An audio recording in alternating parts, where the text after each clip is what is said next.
Hey Waffle Gang, I do hope you're well. My name is Mark and today we're checking out some more Reddit stories. Today's stories are going to be a compilation of stories that we have covered in the past. It's going to be a longer video, but I know some of you are not into that. So if you're not into that, now's the time to bail out because now we're starting with today's stories.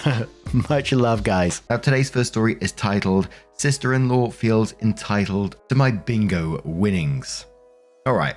So this might seem a bit odd, but I've got a story for you guys about my sister-in-law, Deb. Now, Deb and I have had a relationship that could be described as, well, complicated. She's been a part of my life since I started dating my wife over 10 years ago. Being the elder sister of my wife, Lucy, Deb's always had a protective streak. From the get-go, she's always kept an eye on me, suspicious of every move I made around Lucy. Despite that, over time, we managed to find some common ground in the least expected of places. Bingo. Yeah, bingo. I never thought I'd be one of those people who played it regularly, but life has a way of surprising you. Turns out, Deb is a bingo fanatic. I was skeptical at first, but I accompanied her to a session one night and found myself unexpectedly enjoying the thrill of it. Plus, it seemed to bring us closer. We even started a tradition of splitting any winnings we made, irrespective of who actually won. A bit about our winnings. There were a few times before we had smaller wins, the largest being £200, but even then we'd always split the winnings 50-50, no questions asked. It was an unspoken agreement, a little tradition that had blossomed between us. Those wins were fun moments, times where we celebrated together and you could feel the bond between us strengthen.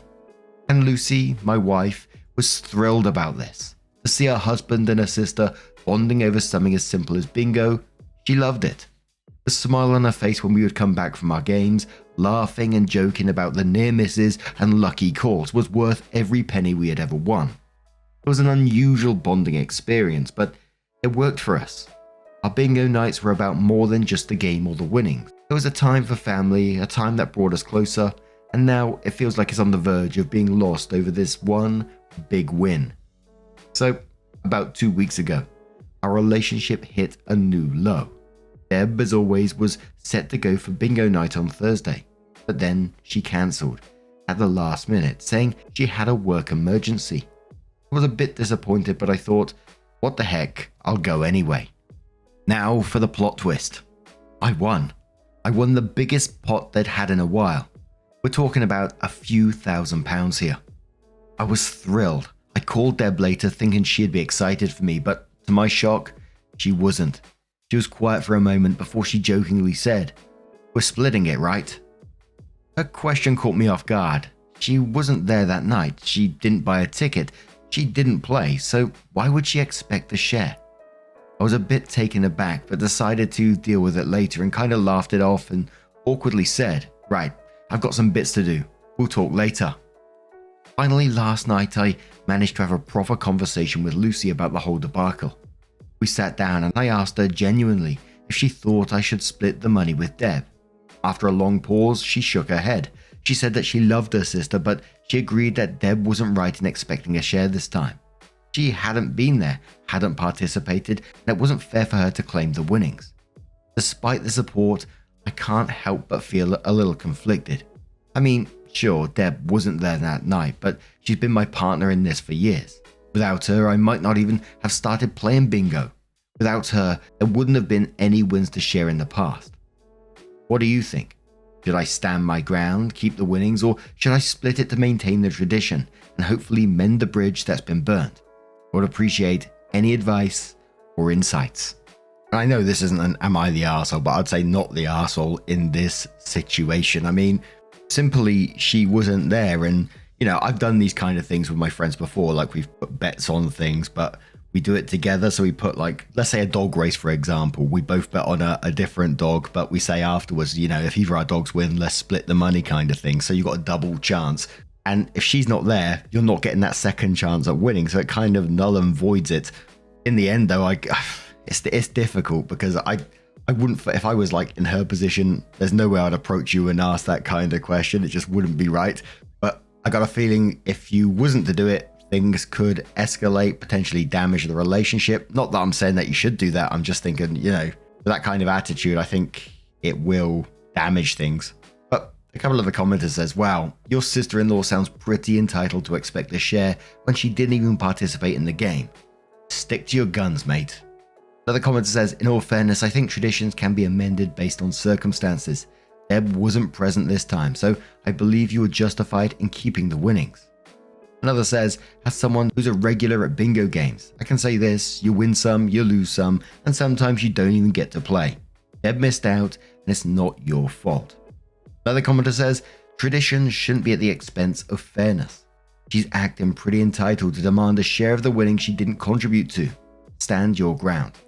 Another commenter says, it's a tricky situation. Family bonds can be strained by such disputes. Perhaps consider talking it out with her again, or even compromise if you think it's worth maintaining peace. And a final comment says, I can understand your predicament, but consider this. Is the money worth more than the relationship you've built over the years with Deb? I know she wasn't there that night, but if you've always split the winnings, maybe it's worth it to maintain the peace. Sometimes it's not about who's right or wrong, but about what's best for the family in the long run. Opie comes back into it and says, after a few days of mulling over the situation, I finally decided to confront Deb directly. I felt a pit in my stomach as I dialed her number. It rang a few times before she picked up. Deb, I began, we need to talk about this bingo situation. Do you really think you're entitled to half the winnings? There was a moment of silence on the other end. I could almost hear her preparing her defense. Then she spoke. She sounded almost slightly aggressive, if that makes sense. Yes, I do. We've always shared the winnings, haven't we? Why should this time be any different? I said, but Deb, you weren't there that night. You didn't buy the ticket. You didn't play the game. Can you really claim the winnings? I would have been there if I could. You know that. She shot back, and she seemed to be getting angry this time. Work emergencies happen, and if the roles were reversed, if you were the one absent, I would have shared my winnings with you. That's what our tradition means to me. Are you really going to say that you were not sharing? What has Lucy said about this? Sure, we had always shared our winnings, but we'd always played together too. I couldn't help but feel like her absence had broken our tradition. Yet her belief that she would have shared had the roles been reversed did give me pause. I then mentioned how Lucy agrees with me, and as soon as I said it, it felt like a huge mistake. I heard her mumble that you were fucking kidding me. Her getting angry kind of felt like it was the beginning of the end of our relationship anyway, so I was thinking of doubling down and not bothering to worry about it anymore. But at the same time, I may have just damaged the relationship between the sisters, and if a couple of grand solves all these issues, it's got to be a good thing, right? That was the mindset then, but a day or so later, I found out Deb had called Lucy and had been saying all sorts of things, getting their mum involved, who hopefully she won't see this. It's a right pain in my arsehole. Piles. She's the piles of my arse. Oh dear. I was there for the conversation, but I couldn't hear any of it. I could only hear one side of the conversation. But Lucy's face said it all. She always struggled with conflict, especially her family. After she hung up, she told me about the call. Deb had tried to manipulate her into persuading me to give her the money. She used their sisterly bond as a weapon, trying to guilt Lucy into siding with her. As if that wasn't enough, later in the evening, Lucy received another call. This time from their mother. Her mum had always been the peacemaker. I use peacemaker lightly. That's what they call her. I think she's trouble. In the family. But this time, it seemed like she was siding with Deb.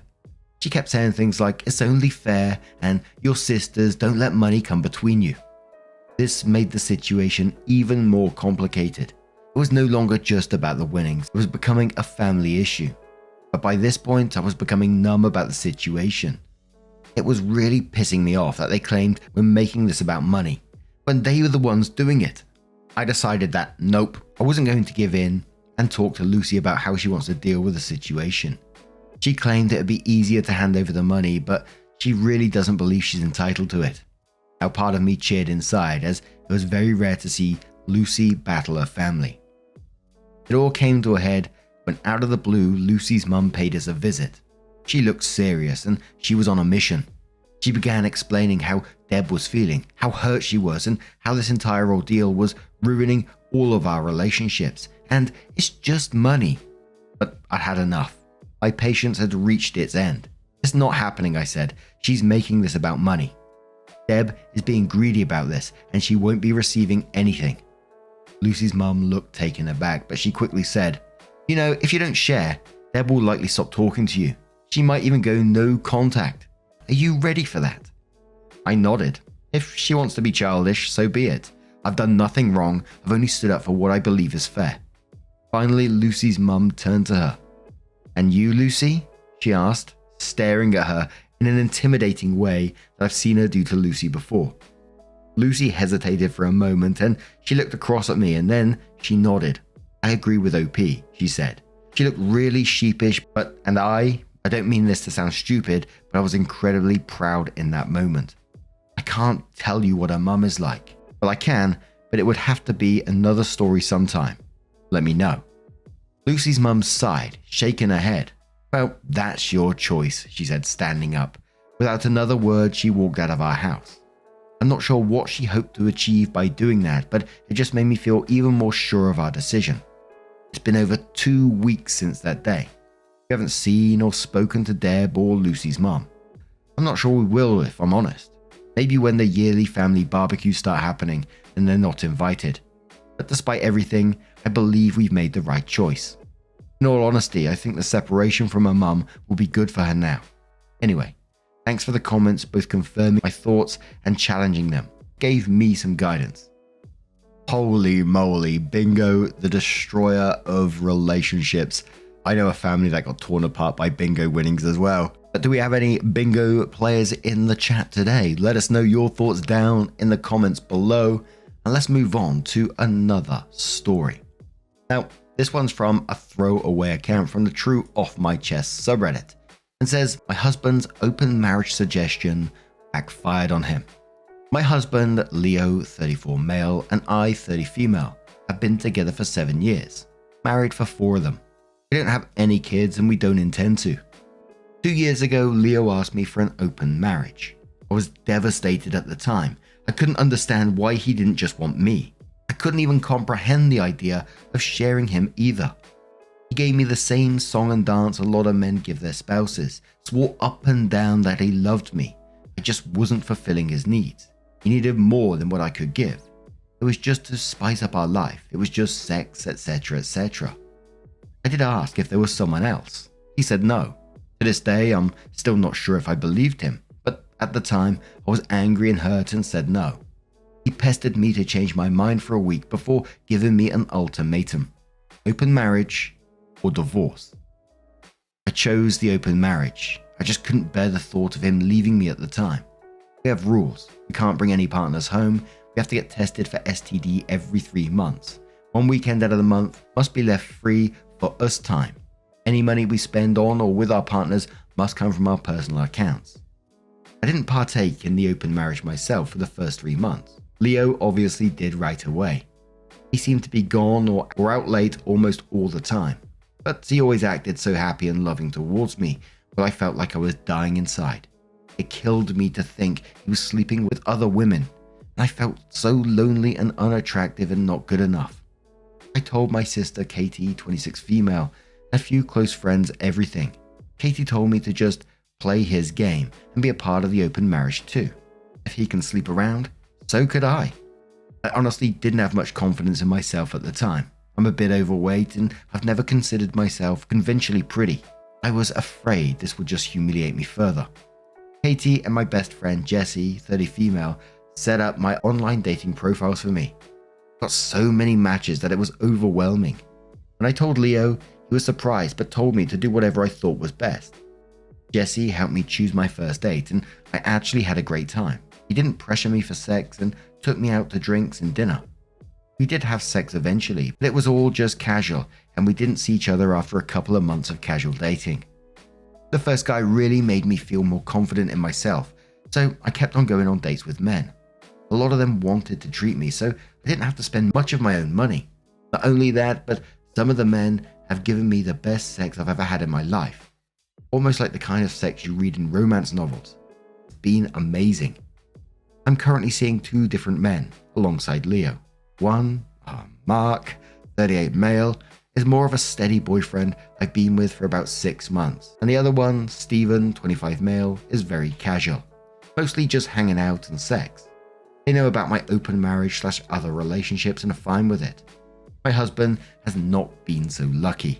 In the beginning, he definitely was. He was always out and about and didn't seem to care, even when I started dating too. But now he just complains a lot and hasn't been going out much. He whines about how he's usually the one spending money. A lot of the women he tries to be with want an emotional connection before sex. He often wants to be with younger women, but they want younger men. He's also been upset that I go out with random guys so often, while he's at home alone all the time. He hasn't asked to close the marriage yet, but I feel he will soon. He keeps saying he misses us and wants to spend more time together. He tried to initiate sex a lot more too. He wants to go on dates and go on vacations and all that stuff more and more. And he gets upset when I tell him I can't because I've already scheduled to do some stuff with my partners, mostly Mark. Honestly, I don't think I love Leo anymore. I care about him, but I just don't love him. I'm not saying I love Mark or Steven, but I honestly feel closer to Mark nowadays than I do Leo. Mark makes me feel comfortable and safe, and I love spending time with him more than my own husband. Steven is funny and sweet and really good at sex.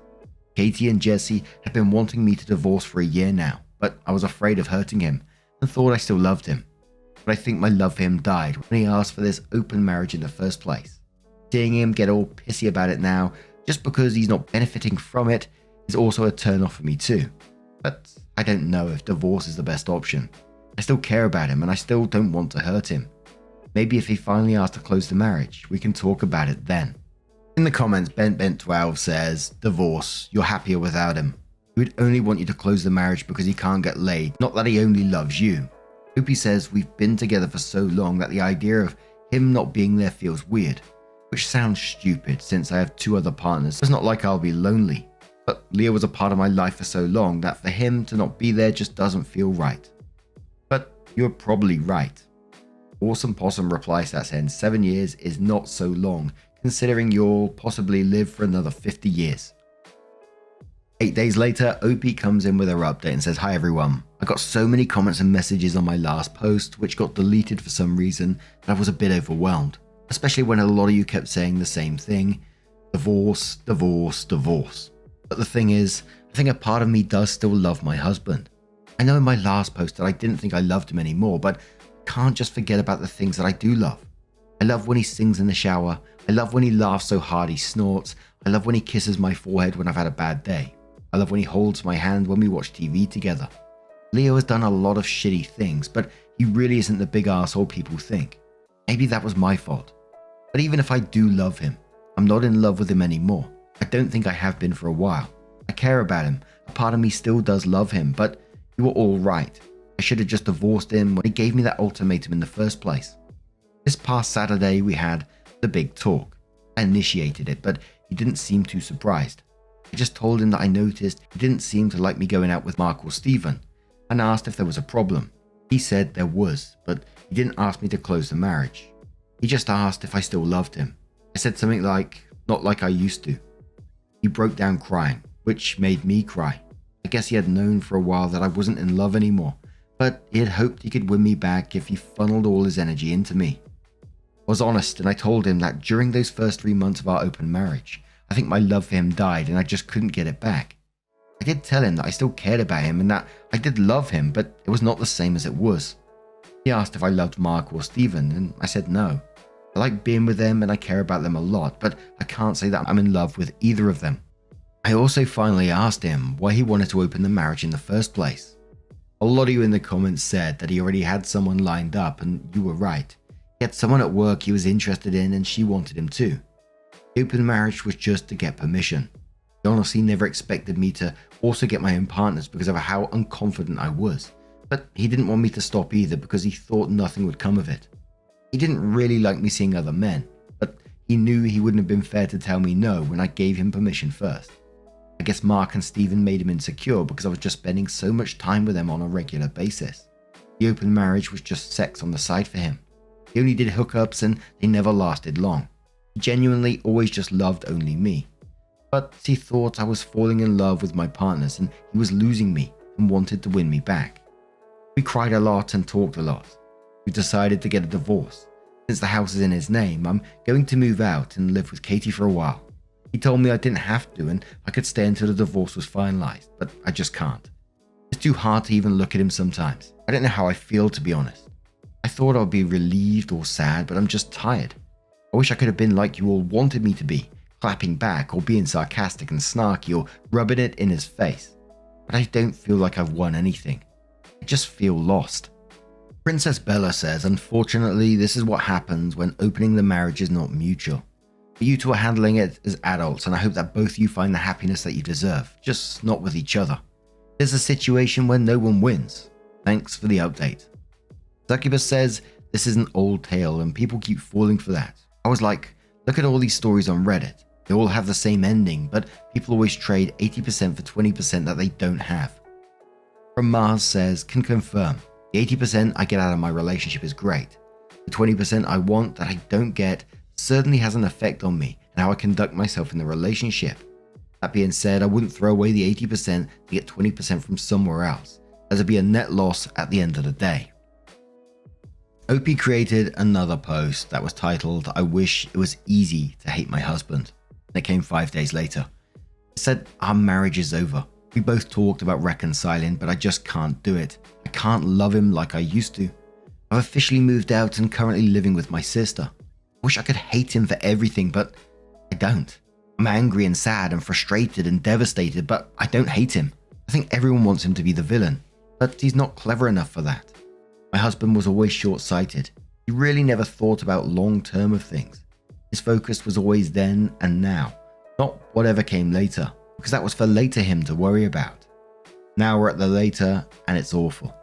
I wish I could blame him for everything, but he didn't slowly ruin or chip away at my self-esteem. He didn't break me down and make me hate myself. He didn't flaunt his success in my face. He didn't make me feel inferior. I came to him that way. He took advantage, but he was never hateful. Maybe I should have let him know during the open marriage how unhappy I was. I tried to hide it from him.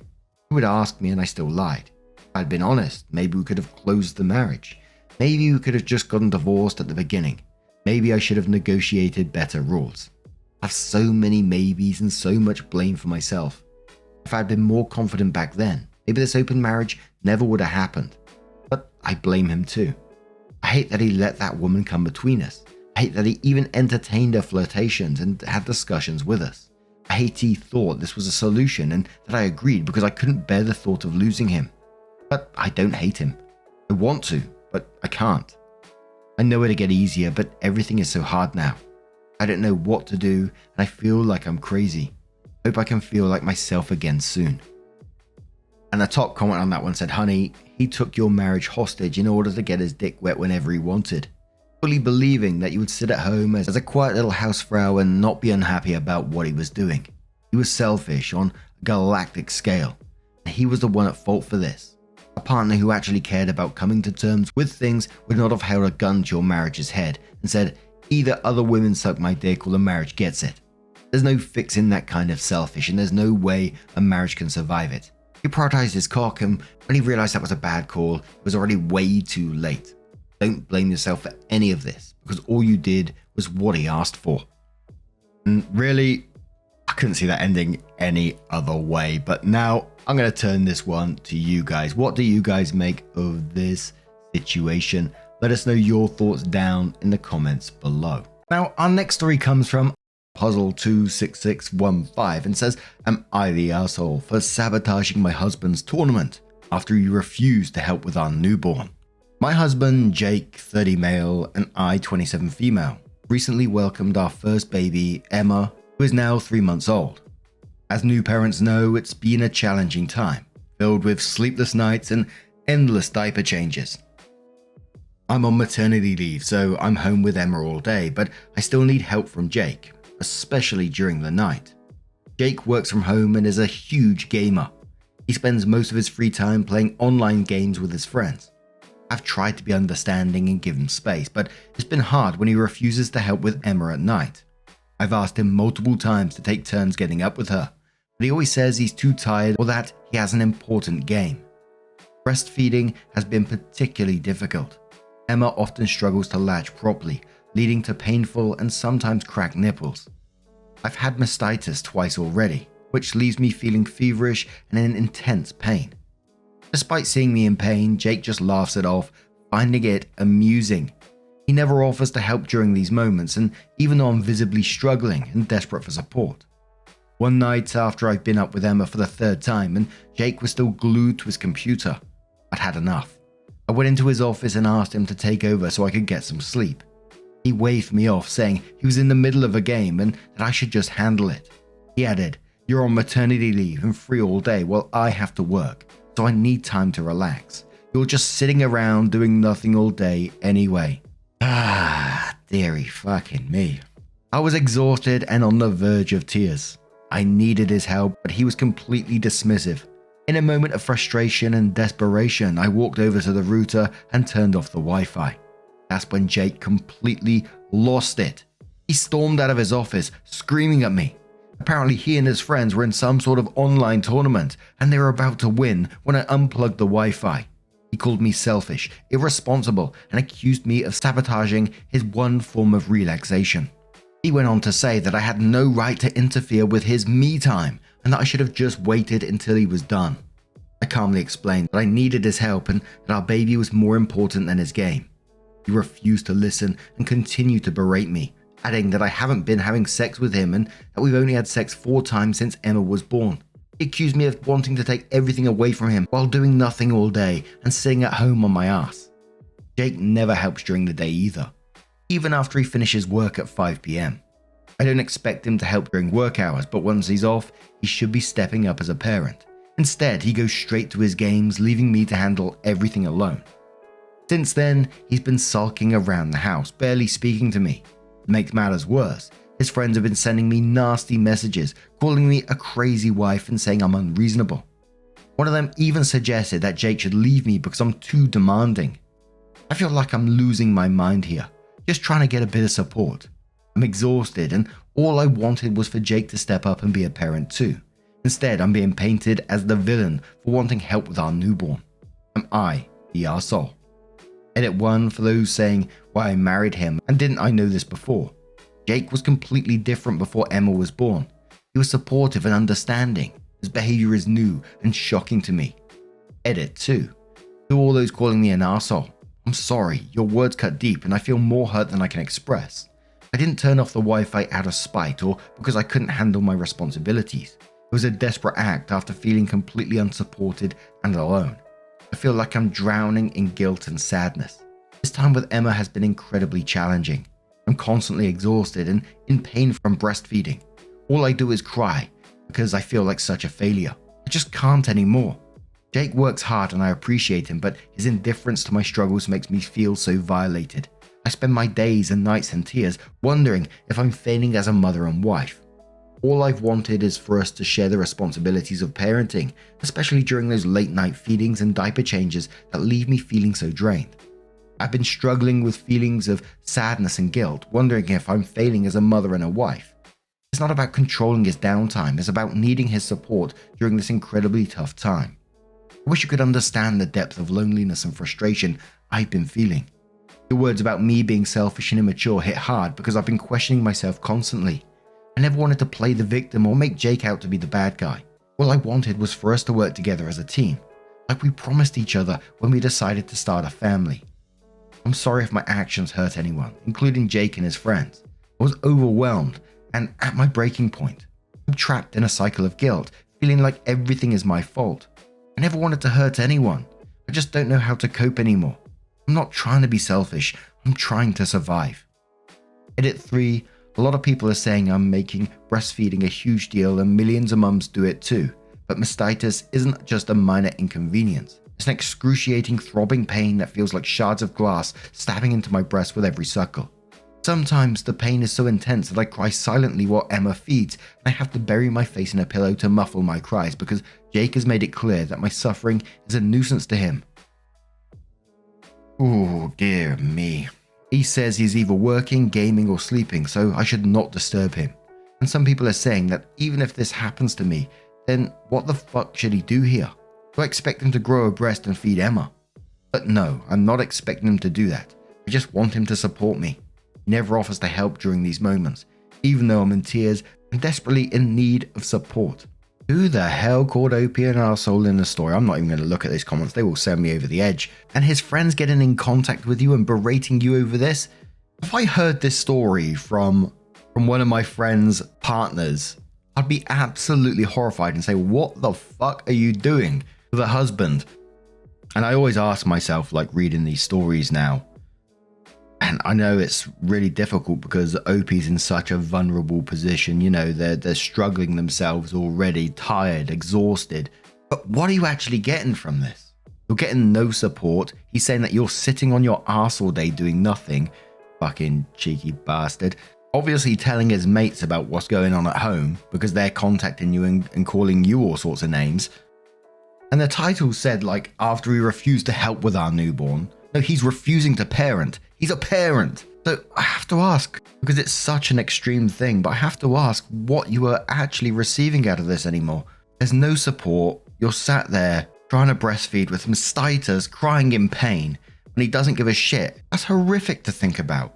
All I can say is, like, I hope you turn to people around you for whatever decision you make. Friends, family, turn to them for support in this moment.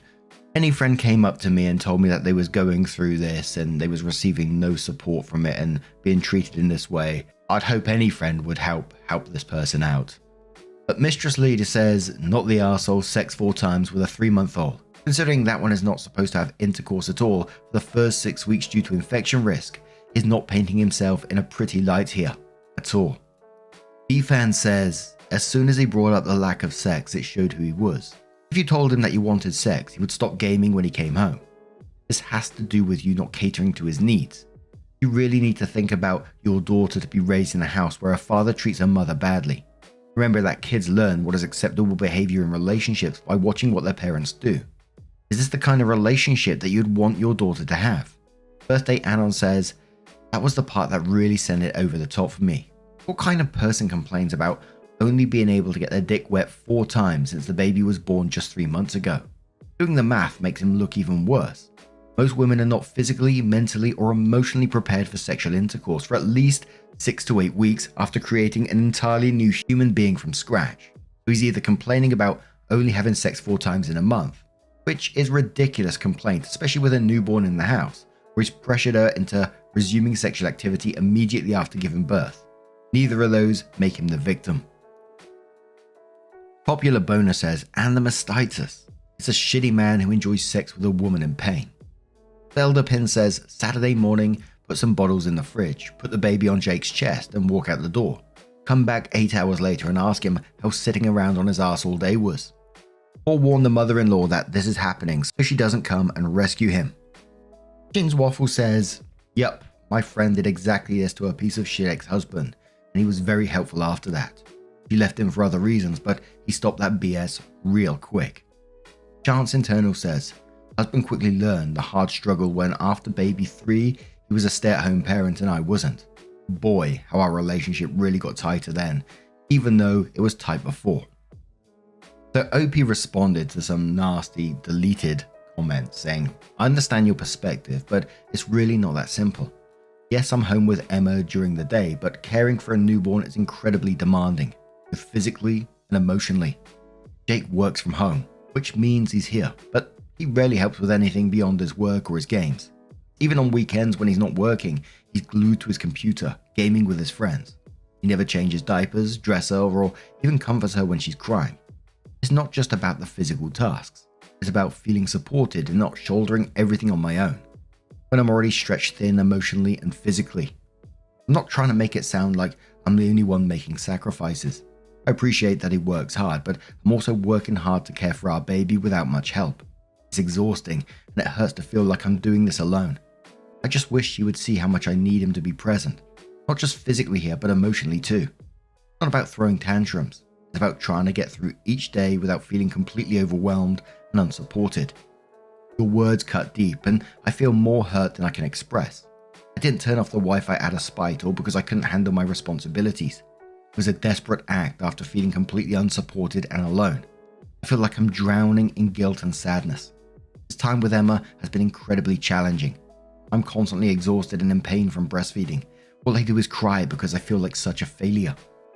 Jake works hard and I appreciate him, but his indifference to my struggles make me feel so isolated. I spend my days and nights in tears, wondering if I'm failing as a mother and a wife.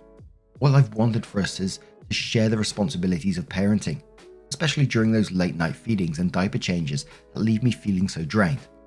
I've been struggling with feelings of sadness and guilt, wondering if I'm failing as a mother and a wife. It's not about controlling his downtime, it's about needing his support during this incredibly tough time. I wish you could understand the depth of loneliness and frustration I've been feeling. Your words about me being selfish and immature hit hard because I've been questioning myself constantly. I never wanted to play the victim or make Jake out to be the bad guy. All I wanted was for us to work together as a team, like we promised each other when we decided to start a family. I'm sorry if my actions hurt anyone, including Jake and his friends. I was overwhelmed and at my breaking point. I'm trapped in a cycle of guilt, feeling like everything is my fault. I never wanted to hurt anyone. I just don't know how to cope anymore. I'm not trying to be selfish, I'm just trying to survive. A girl who has no game replies to OP after that and said, OP, do not listen to this person. They're an idiot and an arsehole. You're not being selfish by asking your partner to also parent his child. You're on maternity leave, not vacation. Caring for a newborn is hard work, contrary to whatever this walking trash can believes. You are 3 months postpartum. You're struggling with breastfeeding. You are sleep deprived, vulnerable, and frequently sick. And your husband doesn't help and laughs at you when you're sick. Who does that? He's putting your child at risk. He's putting you at risk. You're overwhelmed and exhausted, doing it all alone. That's when accidents happen. Jake is the bad guy. He's 30 years old. He should be able to balance work, free time, and caring for his child. Instead, he only cares about himself. There are hundreds of fathers around who love gaming, work, and still parent their children without complaint. You are drowning, and your partner is watching you and laughing about it. You have family, any other support you need to reach out and tell them what the hell is going on. Where are Jake's parents in all this? Does his mother know he leaves you to do everything by yourself so he can play video games? Respectfully, fuck Jake and fuck his friends. He's an adult with responsibilities. He doesn't get to sit around acting like a teenager. Again, you're 3 months postpartum. Your husband doesn't help, laughs at you when sick, and justifies not helping because you haven't had sex with him since you gave birth. Please leave. Can you stay with your family because this cannot go on, and it's going to affect your health and your child's safety. Not the arsehole, but you're doing a disservice to yourself and your child if you stay and let Jake act like this. One more comment from They Made Me who says, I'm a dad gamer and a stay-at-home dad gamer. Simply put, kids come first. I've stopped playing games where I can't really control when I walk away unless the kids are in bed. Also, you had a baby with a man-child. You'll need to pick better partners to have kids with already. There is no way this type of shit just sprung up. He's been this way since the beginning and you chose to ignore it. It's really sucky because you and this kid deserve so much better. But come on. You knew that your husband was like this before the kid. I'm sure he barely helps with the house duties, never mind child/baby duties. But no, you aren't the arse. Baby comes first, plain and simple.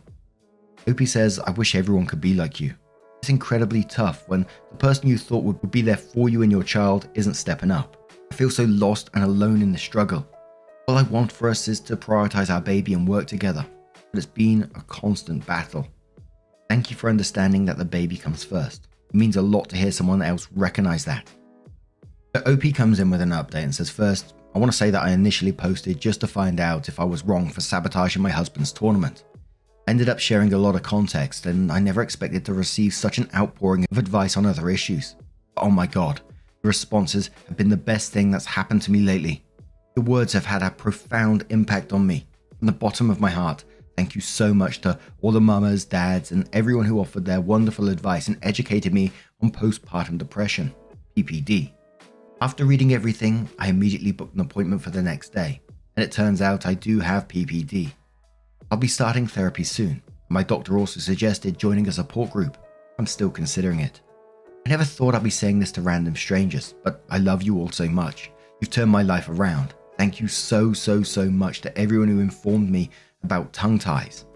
I went to see a doctor for this as well, and it turns out my baby has a minor, unnoticeable tongue tie that was causing all the latching issues.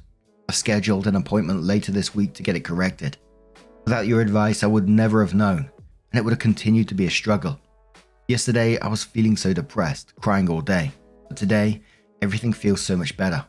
Each one of your comments made a difference. I've read almost all of your advice, though I couldn't reply to every comment. I spent a lot of time reading, and each one touched my heart deeply. Again, thank you so much, everyone. You're incredible. To everyone who DM'd me with their advice and resources like books, other subreddits, and websites, I'm eternally grateful. I promise I'll reply whenever I get the chance.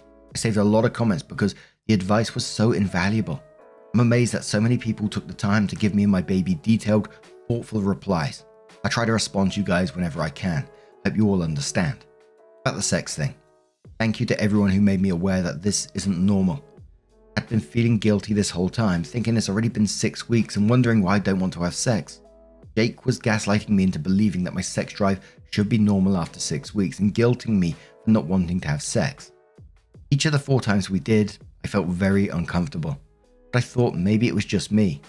Now that everyone has shared how long their partners waited and husbands have told me how long they waited for their wives to be comfortable, it made me realize how much I've been pressured unfairly. Also, there were a few gamer people who trolled me heavily for what I did, but most of the gamer parents, especially gamer dads, came forward and shared how wonderful they are as parents and how gaming comes after their child. The first hour after I posted this, I was harassed badly, especially this one person. His account has been deleted by the moderators now, but after that horrific hour, most of the people were so supportive and nice. I was thinking of deleting my post after all the backlash from some gamers and a lot of men agreeing with Jake, saying that just because I'm on maternity leave, I do nothing all day and shouldn't expect Jake to help because he is working and I'm being unreasonable for wanting him to help out more. But thank God I didn't delete it. It would have been the worst mistake. Trust me, you guys, it's not just about the advice but the emotional support you gave me in a day. Sitting miles away from me. My husband couldn't even give me that in 3 months. Being under the same roof as me. This made me feel so much better, realizing how much I needed this support. Again, thank you so much, everyone. I still cry a lot and feel an overwhelming sense of guilt, like a heavy weight pressing down on my heart. There are moments where I feel like I'm failing as a mother and a wife, and the pain of those thoughts is unbearable. But thanks to all of you, I feel so much better than before. The words have been like a lifeline pulling me out of the darkest depths of despair. Every comment, every message has been a reminder that I'm not alone in this struggle. I can't describe the relief of knowing that there are people who understand and care. It's like a warm embrace that I desperately needed, and for that I'm very grateful. You've given me the strength to keep going, to fight for myself and my baby, and for that I will never be able to thank you enough. Answering some questions that was asked a lot. How long have we been together? We dated for 1 year and 5 months before getting married and have been married for about 1 year and 4 months, so in total about 2 years 9 months. Was the pregnancy planned? Yes, it was planned and actually his idea. I wanted to wait at least 1 year after getting married, but he made everything sound so good, like we'd be such great parents, and how we would do stuff together, and how happy everything would be. I didn't need much convincing. I got very excited hearing all this and had butterflies in my stomach. But now that I think of it, while we were dating, I remember him saying multiple times that his goal is to get married and have a kid before turning 30. Emma was born a month before he turned 30, so maybe he was just trying to achieve his goal. A lot of people, mostly men, are commenting that what they believe happened is that we dated for a few months, got pregnant and had to marry in haste, all within less than 1 year. And that's the reason he's being like this. According to them, I forced him into all this because I'm a bitch who baby trapped him, and he never wanted to have a kid. But this is far from the truth. How long does my maternity leave last, and is it paid or unpaid? I work at a well-known USA-based company that offers 16 weeks of paid maternity leave. Maternity leave can be extended up to 22 weeks, but those additional weeks will be unpaid. How does my income compare to his? I do make a little more money than he does annually, but I also have longer working hours. He usually works from 10 AM to 5 PM with an hour break in between, so about 6 hours of actual work. Why did I have a baby with him when I knew he was so into gaming? No, he wasn't into gaming that much before. It was like 3 to 4 hours a day. After the baby came, he didn't game much for about a week, but after that, oh my god, he was gaming 24/7. Even during meals and work breaks. Once I caught him working on a laptop during work hours and gaming with a free hand. He probably is cutting a lot of sleep just to game. It would easily be 10 plus hours of gaming daily. Does he help with other chores? No, he very rarely does. I do all the chores like laundry, dishes, vacuuming. Once I threatened him that he must at least do his own dishes because I wouldn't do it anymore, and after that he got a huge stack of disposable plates, spoons, glasses, etc. Honestly, I use those too from his stock sometimes because I'm just so exhausted. I do most of the cooking. He'll boil eggs at the most, and that too like 2 to 3 times a week. About 3 weeks ago I was really mad at him because I had asked him to change Emma's diapers if she pooped while I was at my gynecology for a follow-up. He didn't change Emma's diapers, so I didn't make food for him for 3 days. He ordered DoorDash for all the meals. That's why even though a lot of people were asking me to leave him with Emma for 8 hours, I don't know in what condition I'll find my baby when I come back. I was only gone for an hour and a half, and I came home to her crying and soiled when my husband had his headphones on. He claimed he didn't hear the crying. God knows how long my baby had been crying. I felt awful that night and cried myself to sleep, thinking did she start crying as soon as I left and cry for the whole hour and a half. Also, I have no idea what I will do after I resume my job, and I barely have 10 weeks to figure everything out. I haven't thought what to do about Jake as of now, but I'll let you know. A lot of people suggested that I go to my parents' house or call my mother-in-law, but it would create a huge scene if I did. My parents, especially my dad, are very protective of me since I'm an only child.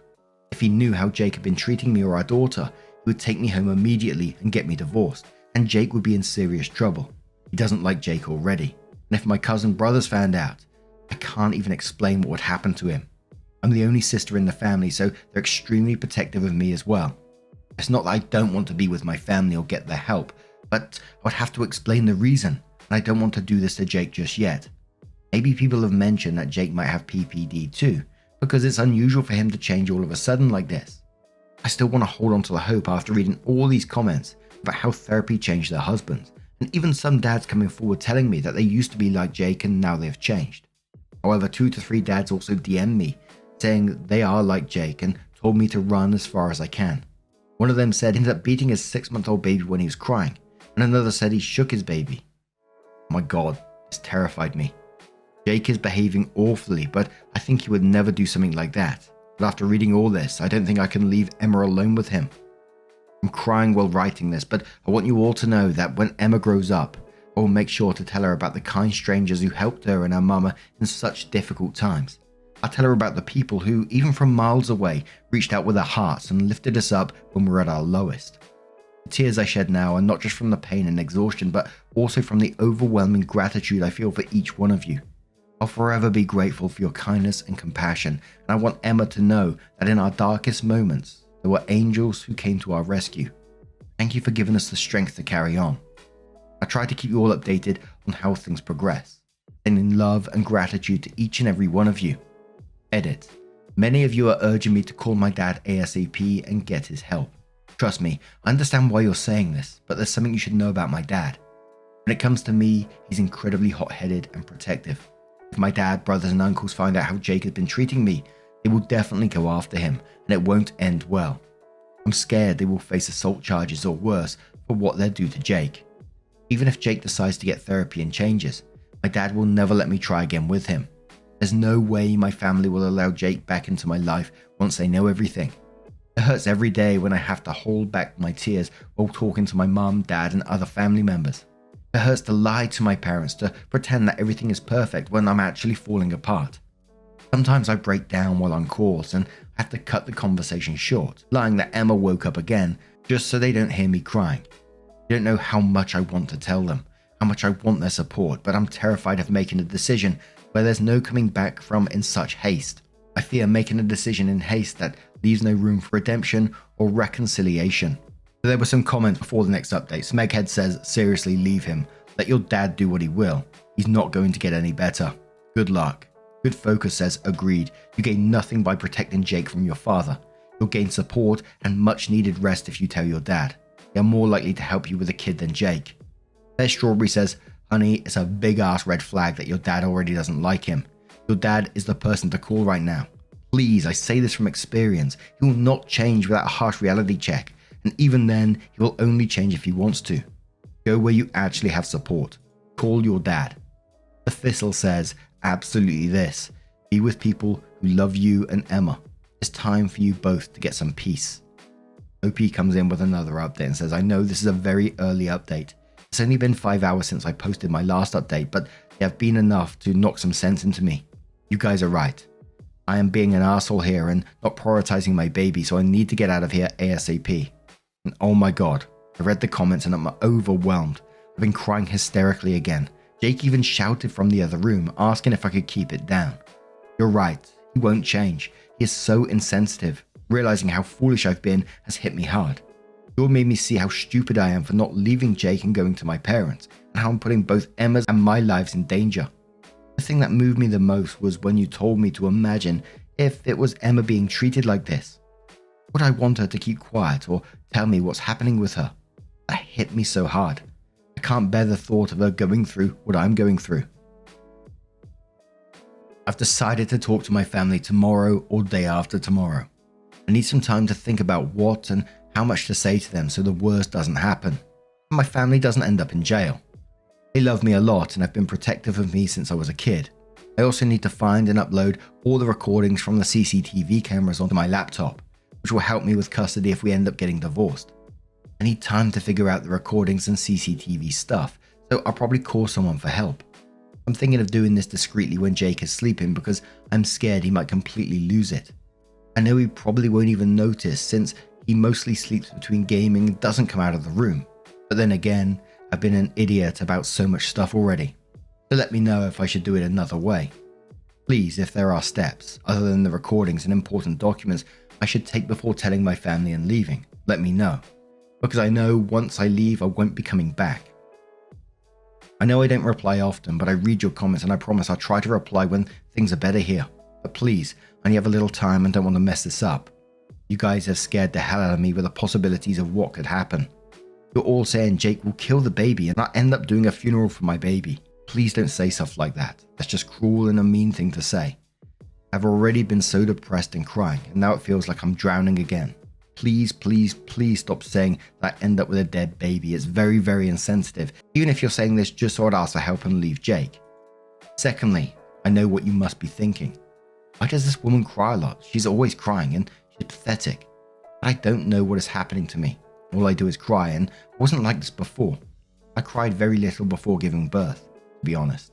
I'm just very overwhelmed. And to those who are saying bad things about my dad, calling him a psycho control freak with anger issues, trust me, he is nothing like that. He's actually a very calm person, but he is very close to me and extremely protective. Since I was little, he gets protective even when someone raises their voice at me. He's not a bad person, he just cares deeply about me. Thank you all for your support and advice. You've opened my eyes and I'm determined to make things better for Emma and me. Yes, Emma just woke up and she's now just staring at me with her big blue eyes, and she isn't even crying. Maybe she's just trying to say something, I don't know. Even if this is making me break down in tears, I'm back from where I began. I'm going crazy. I can't believe looking at her tiny hands, her little fingers gripping mine. That was such a blindfolded, idiotic bitch who was going to jeopardize my baby's life. Guilt and shame are overwhelming. I feel like the worst mother in the world. And I just wanted to add the good advice which came from Pride of Cape Town after that post, which said, okay, Mama Bear, I understand this is probably the hardest thing you've ever done.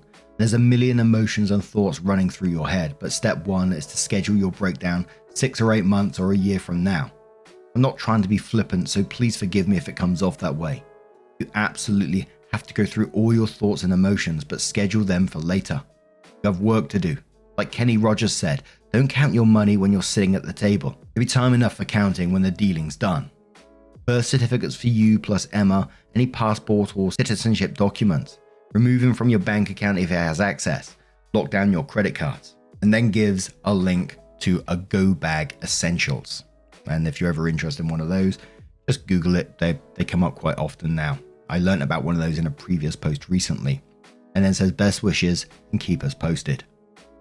And I was really hoping in that update that OP just got the support from the family that she needs. And I'm really hoping that she goes down that path. I can't see an alternative to this. He's not going to change anytime soon. And OP really just needs to talk to her dad. I know she's concerned about the consequences of that, but you can't control what they're going to do. Similar feelings when I was being bullied at school and My brother was trying to find out who it was. And my thoughts in my head was like, oh, they're going to end up in jail if I actually tell them. So I couldn't tell them. I know it's a bit of a different scenario, but it did come into my mind when you're trying to in some ways looking back now, I wish I did tell my brother about it.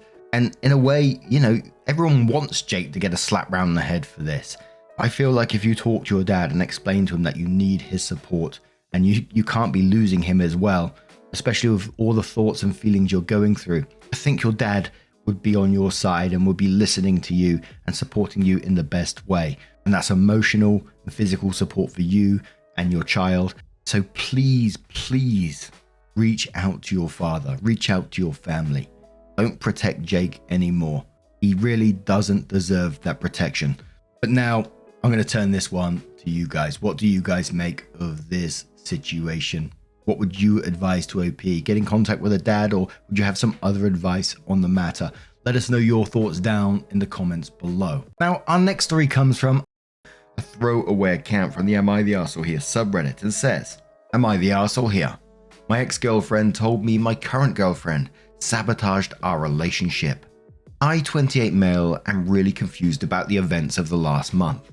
My ex-girlfriend Julie, 29 female, thinks that my current girlfriend Mindy, 28 female, is manipulative and sabotaged our 4-year relationship.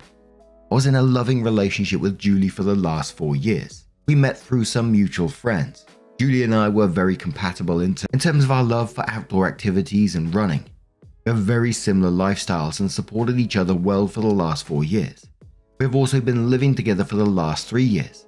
We even discussed getting married during the summer. Everything was great and I was planning to propose to her over the holidays. However, I started to see changes in behavior in Julie around September. She was acting distant and looked stressed. It was quite noticeable and I was worried. I trust her with all my heart and I could not imagine that she would be cheating on me. However, she did spend more time by herself. Around the same time, Julie's friend Mindy messaged me privately and asked me if I could meet her secretly, as she wanted to tell me something about Julie. Mindy and Julie work together and I have known Mindy ever since I started dating Julie. I was surprised, but to be honest, I assumed the worst. I met her at a cafe after work. She asked me if things were going okay between Julie and me. She told me that Julie told her she was planning to leave me soon. This was a total shock to me. I asked her if there was anyone else that Julie was interested in and she told me no. Julie confided in her that she was not sure about marrying me. She told me she just had to tell me this as she did not want me to be blindsided. I was devastated. I started putting more effort into making our relationship more exciting and planning more dates, etc. Mindy was also helping me through this time and telling me more about what Julie told her. Eventually, before Thanksgiving, Julie told me that she loved me, but she wanted to take a break for a month to live alone. She said that she just wanted to live alone for a month to make sure she wanted to marry me. I was completely heartbroken. I asked her if she wanted to pursue someone else. She told me that was not the case and I better not do anything stupid either. She loves me with all her heart, but she just wants to stay away from me to make sure she is marrying me for love and not because she is used to being with me. I did not understand that at all. I told her that if she's not sure after 4 years if she wants to marry me, then maybe we should just break up. We had a big fight and broke up after a few days. As our lease was ending, we decided to part ways in December. She got a new apartment, I kept our old apartment and just took her name off the lease. After the breakup, I was feeling very lonely, as I was not used to being in the apartment alone. I didn't want to keep on being sad and hence invited a bunch of friends for a New Year's party. I also invited Mindy. We had a good time and my friends were doing their best to cheer me up. Mindy also mingled with my friends and it was good. Mindy decided to stay back to help me clean up and we hooked up that night. I felt guilty, but Mindy did cheer me up. Since then, we've hung out almost daily at my place. I'm still sad about Julie, but I won't lie that being with Mindy does make me feel happy. She's sweet and caring. Last Sunday, we woke up and someone was banging on the door. I went to open it and it was Julie. She looked furious and started yelling at me. She kept on accusing me of cheating on her. I told her I most certainly did not cheat on her and she was the one who broke up with me. Mindy was also at my apartment.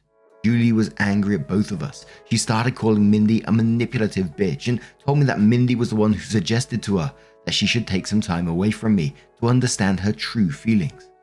I calmed her down and asked her to explain herself. She told me that ever since our marriage talk, she told Mindy about it, and Mindy kept on asking Julie if she was sure about marrying me. Mindy suggested she take some time to herself to understand her true feelings, and that I will understand and give her space. When I said no, Mindy convinced her that I was controlling, that I could not even give her 1 month to herself, and convinced her to break up with me. Mindy told me that she did not say any such things, and these were all Julie's ideas, and she was just there during these conversations. She did tell Julie that she told me about some of the things so that I get a chance to make things right with her over the last few months. That made Julie more angry, and she started accusing me of emotionally cheating on her. Julie told me that the last few weeks have made her realize that we were meant to be together, but she now cannot believe I could move on from a 4-year relationship in a week. On one hand, I want to believe Julie, but she broke up with me for no fault of my own. Mindy was there for me when I was down, but now I also doubt her. She suddenly started talking to me out of the blue, as we were never really close before, and immediately became my support after the breakup, although Julie was her close friend. Am I the arsehole to emotionally cheat on Julie? Should I have told her about Mindy's text? Should I have not moved on from her so quickly, even though Julie broke up with me? I was just hurting, and Mindy was right there to support me. I need advice from someone with a clear mind on what the fuck is going on. Yep, and it just feels like this one that Mindy has manipulated the situation to get with the OP in this story. It just felt like that one to me. Jim Bob McFancypants says in quotes, "How do I find out Julia's telling the truth? Maybe she's just mad I moved on too quickly." And then says, "This one is pretty straightforward, man. Talk to Julie. If you guys have been dating for 4 years, to the point you were about to propose to her, you likely know her well enough to tell if she's probably lying or not. Hear her out and go with your gut. Even if you choose not to reconcile or believe her, I'd still take a break from dating Mindy. You rebounded hard. 1 week after a 4-year relationship ending and you're already sleeping with someone else. Take your time to mourn your relationship and center yourself. No need to rush into anything." Vegetable Trainer says, "It is concerning just how easily the two of you were torn apart by the strategic words of Mindy. I think Mindy is the arsehole. The timing here, the earnest reaction on Julie, the way Mindy's influence on you seemed to mirror that of how Julie describes Mindy's influence over her. It's all just way too suspicious. Mindy sounds a wee bit like a manipulative stalker type. And for what it's worth, the way you write about these two ladies, you clearly feel much more for Julie than you do for Mindy. That should tell you a lot." Yeah, Sock says, "Sounds like you and Julie need to talk privately and discuss what Mindy said to each of you. As others said, this sounds all too convenient. Mindy was in both your ears telling you both what she wanted you to hear to orchestrate this whole thing. Please reach out to Julie and ask her to talk to you alone. Even if you both don't get back together, I'm sure you care for each other deeply and she'd want you to be with someone who cares about you and won't manipulate you and her. A manipulation of you is more direct, but Julie is the victim as well, not the arsehole." Opie responded to that saying, "You're right. Julie is right. I just threw a 4-year relationship under the bus in 2 weeks." And a final comment which was a response to that says, "After this, how could you ever trust Mindy? Like ever? She literally destroyed your relationship with Julie just so she could get you to herself. This wasn't about loving you.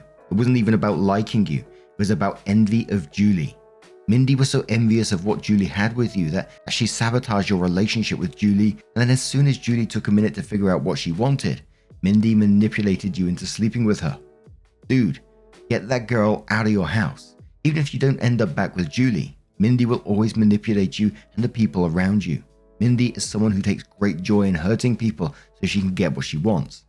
Mindy was such a great friend to you that she destroyed your relationship with Julie. I want to tell you something. When my friends confide in me about fears in their relationships, I take it to the grave and vice versa. You don't go back to your friend's partner and have private conversations with them about their relationship. That is truly sick. That is emotional manipulation. That girl knew exactly what she was doing and she played you like a fiddle. Mindy needs to go. Text her, tell her it's over.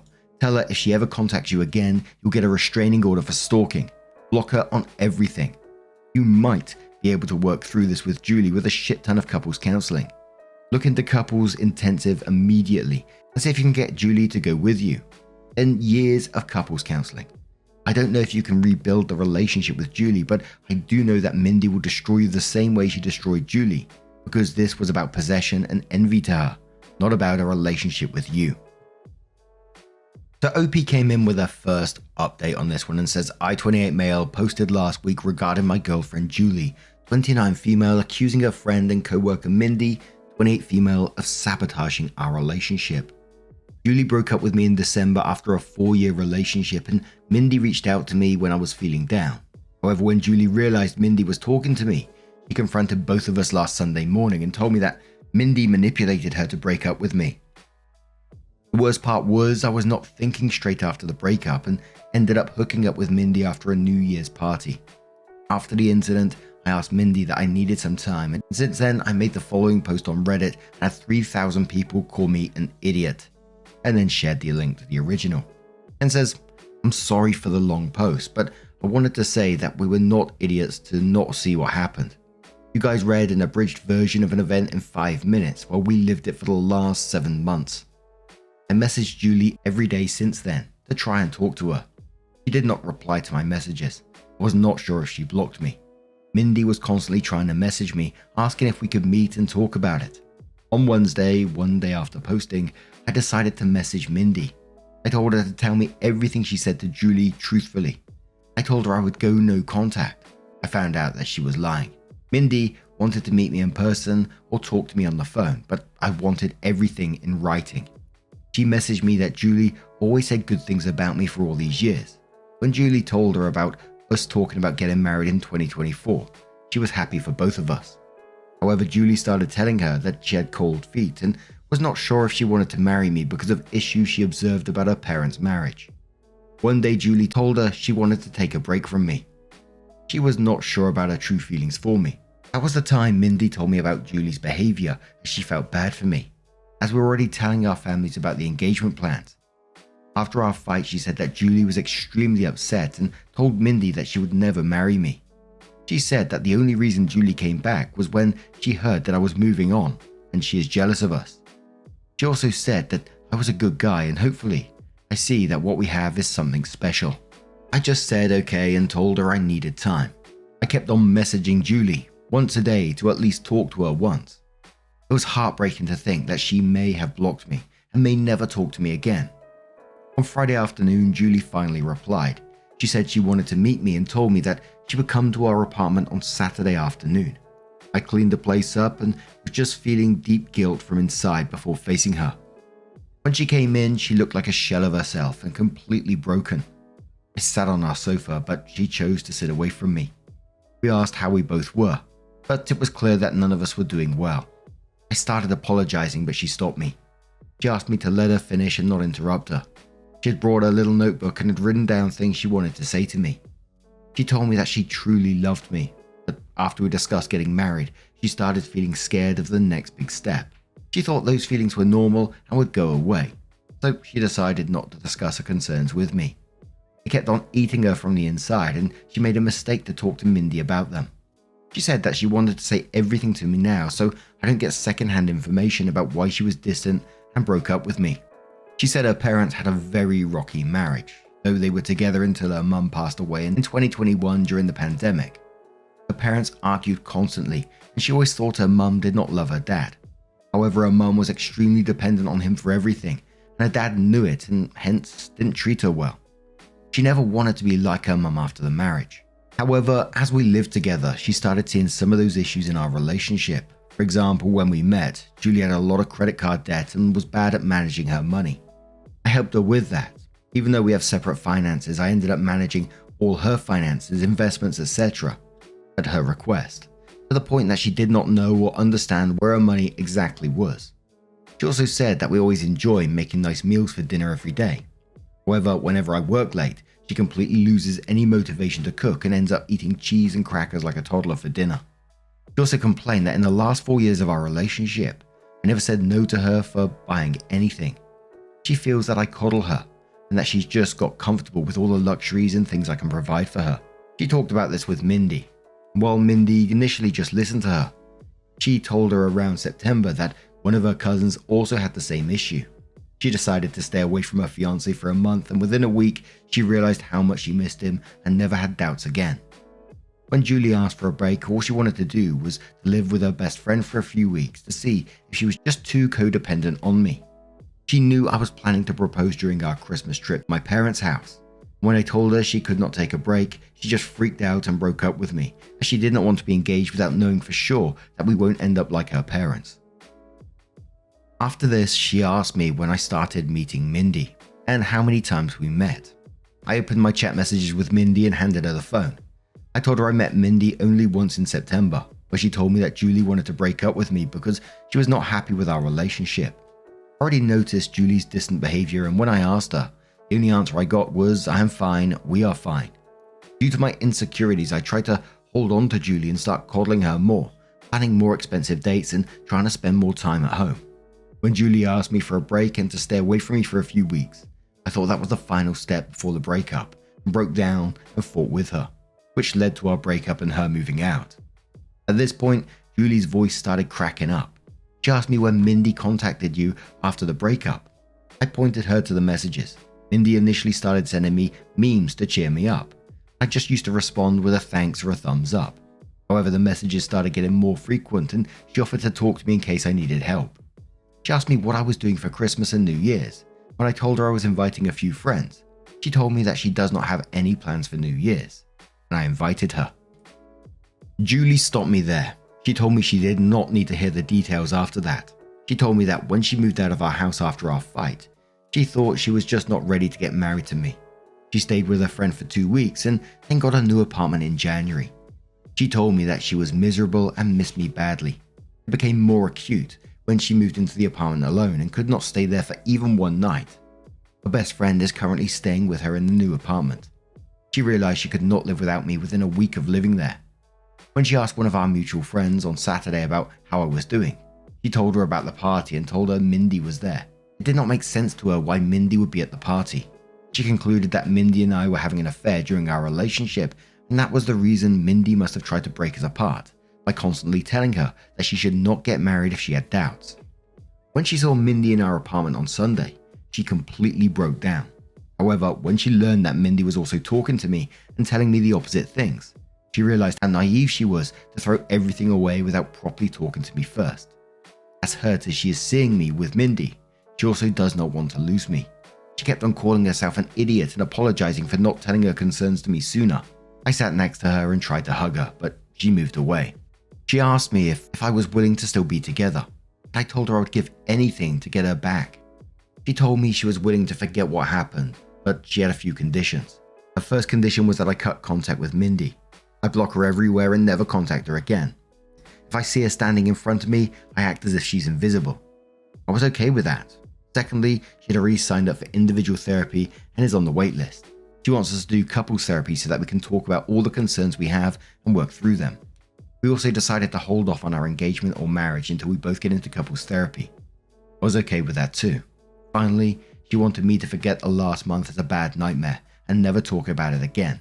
And if I ever make a "we're on a break" joke, she will punch me in the face. This was the first time we both smiled. I asked her what she was going to do about Mindy as they worked together. She said the biggest punishment for Mindy is to know that she did not succeed in breaking us up. She wants Mindy to see how happy she is with me. She wants Mindy to be there when she flaunts her engagement ring in the office and gets jealous when we get married. We hugged and I felt so relieved that I had the chance to make things right for her. I asked her to stay and she agreed. The rest of the evening was nice. We ordered DoorDash and watched reruns of Top Chef while cuddling on the couch. In the morning, we discussed moving back in together. I want her to move back to our old apartment, but she wants a fresh start and asked me if I'm willing to move into her new apartment. The new apartment is tiny compared to our current apartment and also not in the best neighborhood, but we will talk about it more and decide. I'll also have to deal with the issue of having two 12-month leases and how to get out of one of them. Currently, Julie went to her apartment after lunch to get some of her stuff for the week, and I'm writing this post.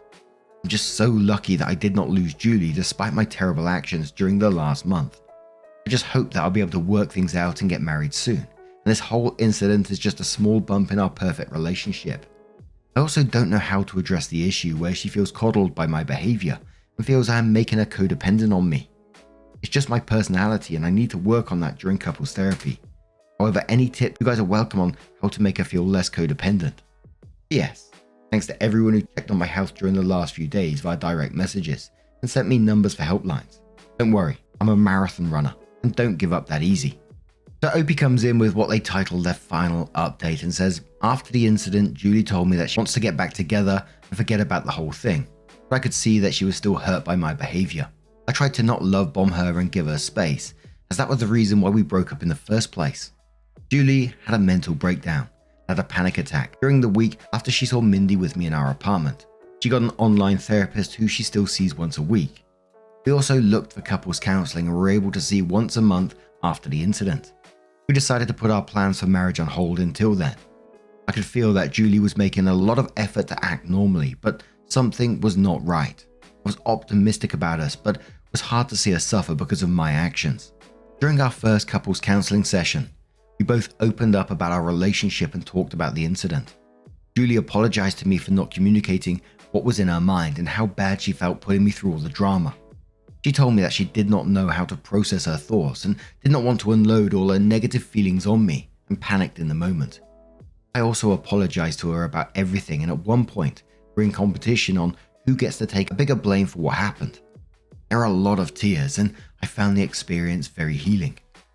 The counselor told us that she could see how much we loved each other and should take baby steps towards talking to each other and about what is on our mind. She gave us some exercises to do after going home and discussed certain things.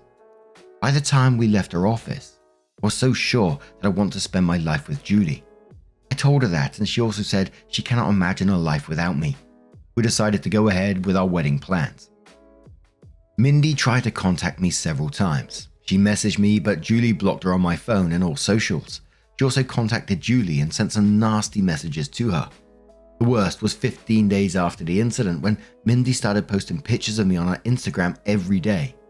Some of those photos were intimate, not rude, and it caused a lot of pain to Julie. Julie reported her to HR and got a transfer and promotion to a different department after a month. The last I heard from Mindy was when she sent me a long email on my work email, but I deleted it without reading.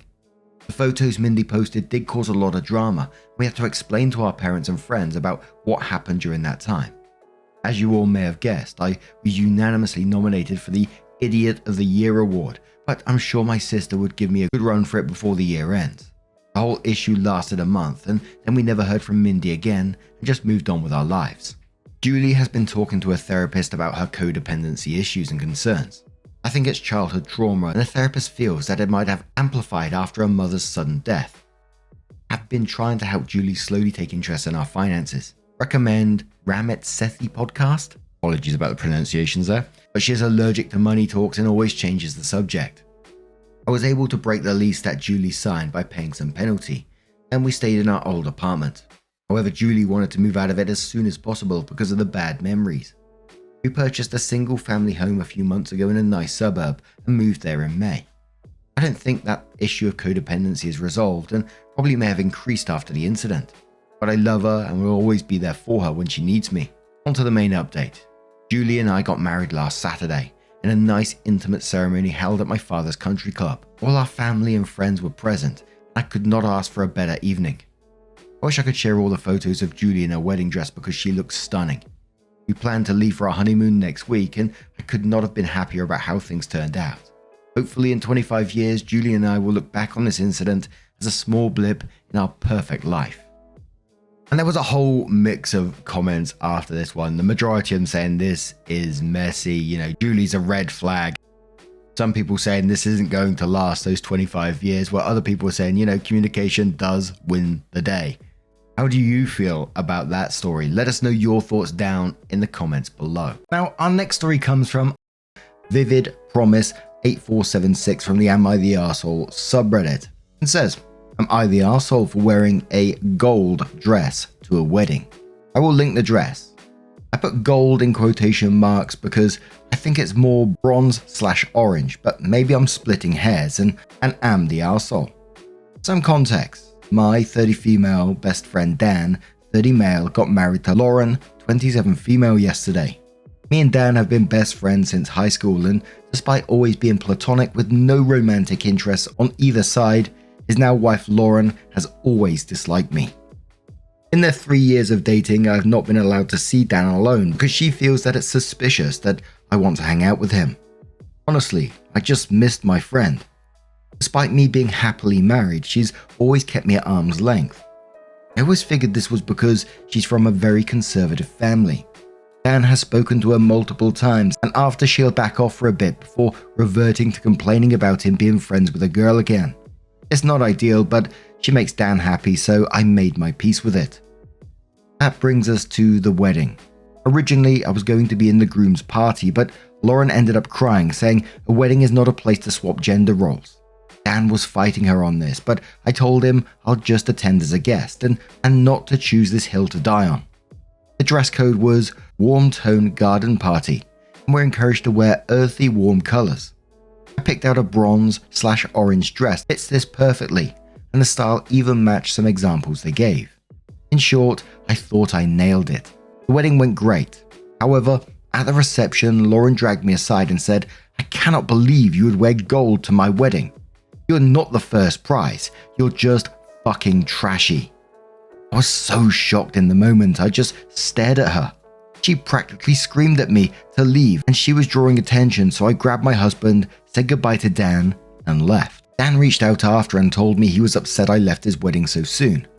Lauren's mum has texted me saying I ruined the wedding for her daughter and I'm stupid for wearing a gold dress. She's saying it's as bad as wearing white. I was genuinely not aware this was a thing. I want to reach out to Dan to explain, but I don't know if I'm in the wrong here. Am I the arsehole? Now, I'm going to read the first comment first because my thinking's pretty much along the same lines. Heather Wynn says, "I don't think it would have mattered what colour your dress was. Now wife hates you and was going to find something to yell at you for whatever you wore. If it wasn't the dress colour, it would have been something else. Tell your friend why you left early and make sure he knows how his wife treats you. Not the arsehole." OP did provide a link to the dress, so this is a picture of the dress here, and I'm colorblind anyway, so I always struggle with this kind of stuff, but to me, it looks very bronzy orangey, and like the comment said, it was going to be about something. If it wasn't the dress, it'd be something else. You already explained what the dynamic is between you two, so there was always going to be something. So, like the comment said as well, I'll just tell your friend the truth about what happened. Dogs reading book says not the arsehole. You wore an orange dress to their wedding. It was perfectly within the dress code. To be frank, I didn't even know it was normal to decide which colors guests wear to the wedding. Thought that was for bridesmaids, but sure. Nope, you followed the dress code. She clearly has beef with you. If your description of this is accurate, then she's making drama out of nothing. Impossible Tutor says not the arsehole. Was your husband present for the tirade? Send Dan the screenshots mother-in-law and the bride sent you, and just explain that you value his friendship, but you don't want to be mistreated by his spouse, and that when he's ready to come back to your friendship, you and your husband will welcome him. And if he needs a witness, he can call your husband directly about what transpired. I feel like this is a no-win situation. And one more comment from Content Plenty who says I'm not the arsehole. There's nothing wrong with this color. It totally fits the warm and earthy tone category. At any rate, no gold color at a wedding is not a thing, even if the bride and her mother suddenly decide to declare it as such. Bruh, you're not going to win this fight as long as your friend wants to be married to this nut. This is not a normal amount of deranged. If one day he gets over it and he divorces her, give him another chance at being friends, but for your own sanity, you might be better off keeping your distance from this family. So OP gave their first update within the same post and said, "Wow guys, I genuinely didn't know what to expect posting to strangers on this, but I'm so thankful to my husband for suggesting this. I needed a non-biased view on this wearing gold to a wedding issue, and now it's clear that was never the issue." Many of you asked if the dress I wore stood out, and honestly, I know I'm biased saying this, but I genuinely don't think so. Another girl was wearing the exact same dress but in a dark red, which we had a laugh about. Slip dresses are pretty common wedding guest dress where I am, and it was the type of dress that was recommended by the bride. I think many of you were right in saying that it was never about the dress, but how I looked wearing it. I do want to start this update by thanking my husband who suggested I post here and been having a ball reading your comments since posting, and even posting a photo of us this morning with a caption along the lines of, "My gold prize of a wife. I am winning in life thanks to you." Turns out Dan found out pretty quickly what actually happened and called me last night. Apparently, Lauren's mum had told him I was really drunk and told Lauren her dress wasn't it, so I was requested to leave. Dan had his suspicions that it was bullshit, but it wasn't until his mum calling him that confirmed it. Turns out she was nearby when Lauren pulled me aside and ironically was actually wearing a yellow gold dress and tore him a new one about letting Lauren treat me like that. Dan didn't have a solution when he called. I could tell he was emotionally exhausted and pretty defeated. He said he wished I'd taken it out on the open bar rather than leaving, but he understood why I left. He thanked me for taking the high road and that it hasn't gone unnoticed. He apologized for what happened. Apparently, this is an ongoing fight between him and Lauren. For all those who said Lauren just hates me, turns out it's 100% true. Apparently, she's been trying to convince Dan to cut me off because that's what a good husband does. He said that he thought she'd gotten over it now that they were married. I told him that he needs to focus on his happiness and that I will always be here to support him, and that I will take a step back if that's what's needed. They were supposed to leave for their honeymoon yesterday, but when Dan called, they were still at home, so who knows. I blocked Lauren and her mum and forwarded the messages to Dan as recommended. Thanks again, everyone, for your comments and judgment. So around 4 months later, OP came in with an update and said, so it's been a couple of months and a bit has happened. The situation seemed to resonate with quite a few people, so I thought I'd provide a final update. Thank you to everyone who has messaged. It did help me feel a little less crazy during this time. And to the person who let me know I can simply post an update here, thank you. I had no idea how this all worked. So Lauren ended up finding the post on TikTok and was understandably pissed. She called me from Dan's phone and started screaming at me, saying I'd ruined her wedding and that I knew what I was doing wearing a dress like that to the wedding. After the initial shock of expecting Dan and getting Lauren screaming, I yelled, "What kind of dress? The same cut that Amy wore." Someone else has worn the same dress but in a different color. I just can't win with you. Dress nicely and I'm out to get you. Dress casually and I'm taking the piss. I've tried so hard with you, but I'm done. And hung up. I messaged Dan. I clearly can't be in your life with everything the way it is right now. Good luck. I'll always be a call away. Before blocking the number, which broke my heart. That was 3 months ago. And I didn't hear anything except from Dan's mother saying Lauren wouldn't stop complaining about me. And life continued. In this time, I also discovered that I'm pregnant. Me and hubby made a post a couple of weeks ago announcing this, which made its way to Dan. He turned up at my front door a few days after. We talked over many drinks on his end and mocktails on mine. He told me that he always thought it was the right thing to do, to listen to your partner's boundaries and insecurities, and that Lauren has a lot of body image issues which resulted in her being suspicious of other women. So he thought the right thing was to support her. But he got lost in setting his own boundaries when it came to how she controlled his interactions with his friends. He said the whole situation forced him to think about her boundaries and her own personal standards, and saw that they consistently contradicted each other. Like she believes, rightly so, that women are allowed to wear whatever they feel comfortable in. But she would complain that I was unreasonable for wearing bikinis to family beach days because it was inappropriate. Dan also realized she was trying to cut out his sister, and literally every woman in his life, including his boss, insisting he get another job. By the time he had heard about my pregnancy, he told me he didn't want to be an absent friend through this, and so he had a serious conversation with Lauren. I won't go into details, but the result was that they are currently separated and both in therapy. Dan asked Lauren to move out, and she's currently staying with her mum, who is apparently convinced I am the devil. Whilst I'm sad for Dan's relationship having to end like this, I'm happy to see that he's starting to learn what a healthy relationship is, and he will be able to be my friend through my pregnancy. My husband is excited to have his gaming buddy back. I reached out to Lauren with Dan's permission, letting her know that I'm here to talk in therapy session if she felt like it would help. But I haven't received a response yet, and maybe that's for the best. I can't help but feel bad on some days because I know a lot of this was born from insecurity. But I'm trying to focus on the positives that both of them are in therapy, and hopefully we'll move on to bigger and better things. I'm sorry if this update is a bit scattered as well. Pregnancy brain has been hitting me hard. This update has been read and approved by Dan. So Turtle Obsessed says on the back of this one, "Hey, congratulations on the pregnancy. Honestly, I think Lauren is insecure about her image indeed, but Also that she doesn't trust Dan enough to stay by her side.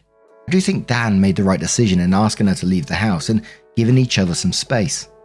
I suffer from body image too and often fear other women taking my boyfriend away from me. My lovely, sweet, amazing partner has never ceased to amaze me on how reassuring he can be. Being insecure isn't an excuse to start treating people like crap to make yourself feel better. Lauren is a bully and an arsehole for trying to dictate who Dan's friends and family are and aren't. The mum is an enabler for allowing her daughter to behave this way and think it's okay.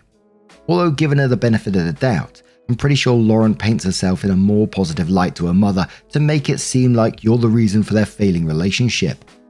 I wouldn't even be surprised if Lauren made up a story about you having the hots for Dan either. If the mum has the goal to call you the devil himself, my advice to Dan, think long and hard if this is the life you want to live. With a woman who doesn't respect your familial and platonic relationships, who doesn't trust you enough to be civil with the people you love, and drives a wedge between you and the people who have known you most of your life. If you're willing to fight for your marriage, be a man and stand up for the boundaries you want in place. Don't dance around what you want and what needs to be done. I'm not one for ultimatums, but Lauren seems to need one badly if she continues acting like this. Opie responded saying thank you, we are very excited, and while I can't talk to Lauren's motivations, I do agree that whatever issues you are going through are not an excuse to push unfair boundaries. I'm in awe of Dan's strength that he has shown in the last couple of weeks. If they continue their relationship, I know it will be on better terms for both of them. And a final comment which says, first off, congratulations on your incoming baby. That's so exciting and doubly so since Dan decided to be there for you. The fact that Lauren is jealous of Dan's sister and trying to cut her off as well is a huge red flag. Like really? You think he'd leave you for his sister? She has zero faith and trust in him and seems to be highly manipulative. And yeah, her mum enables her. Be careful, OP. She may yet try to say your baby is Dan's. My now husband's ex tried that type of thing with me. And holy man, 0 out of 10 would never recommend. But do enjoy this time with your hubby and your best friend back. And I think that comment from Turtle Obsessed pretty much said it all, didn't it? Is that I think OP dealt with it in a very mature way, stepping back out of the situation and just allowing things to resolve themselves in some way. Always keeping the door open to Dan, saying, you know, if you need me, I'm there for you. Because whilst Lauren is insecure, it's not an excuse for the behavior that she's showing for treating people like that, from alienating the relationships that Dan had around him, isolating him in some ways. And therapy is the right way to go for Lauren as well. I do hope that she does get therapy and it helps her with her insecurity issues, because like I always say, she may be being an arsehole in this story to Dan, and them splitting up is likely the right way to be going about this right now. I'd rather have someone that's gone through therapy, help themselves out, because no one wants that for the next relationship that she might be a part of. But anyway, now I'm going to turn this one to you guys. What do you guys make of this situation? Let me know your thoughts down in the comments below. Let's move on to another story. Now, our next story comes from Creative State 3528 and says, is my boyfriend lying about replacing my fish? I never post on here ever, but I'm seriously so confused. I returned home this morning from a 3-week trip in Japan to find my betta fish looking completely different. Now granted, my fish did get sick while I was away due to an infection a new pleco had brought to the tank. I guess I'm just concerned that my boyfriend lied about my fish surviving. I've had my betta for months now and he has never ever looked any different or sick. And I did get him from my boyfriend's brother's ex-wife after she abandoned him, and I thought I had brought him back from what he looked like then, which was not good or nowhere near what he looks like now. The first photo is my fish when I left. The second is what I come home to. I really need answers. He's reduced in size, the tail is shorter and fled significantly more. And the obvious, he's completely different colors. He was magenta and purple, and now blue and orange. He also has a scar of some kind on the other side of his body, which is nowhere to be seen on him now. And we just have a description of the images. So the first image showed a purple and blue with more of a swoopy tail. The second image, a red and tealish betta with more of a fantail. They're quite different fish.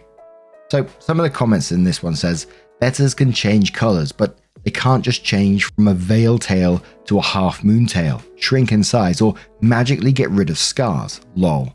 I'm very sorry about your original fish. Opie says thank you for this. Commenter says it's a different fish. He didn't want you to be sad. Opie says, I'm sure he didn't mean any harm, but he's refusing to admit he replaced it. Makes me feel like he thinks I'm stupid. Thank you for your comment. Another commenter says, if you're mad or offended by this, it's completely justified.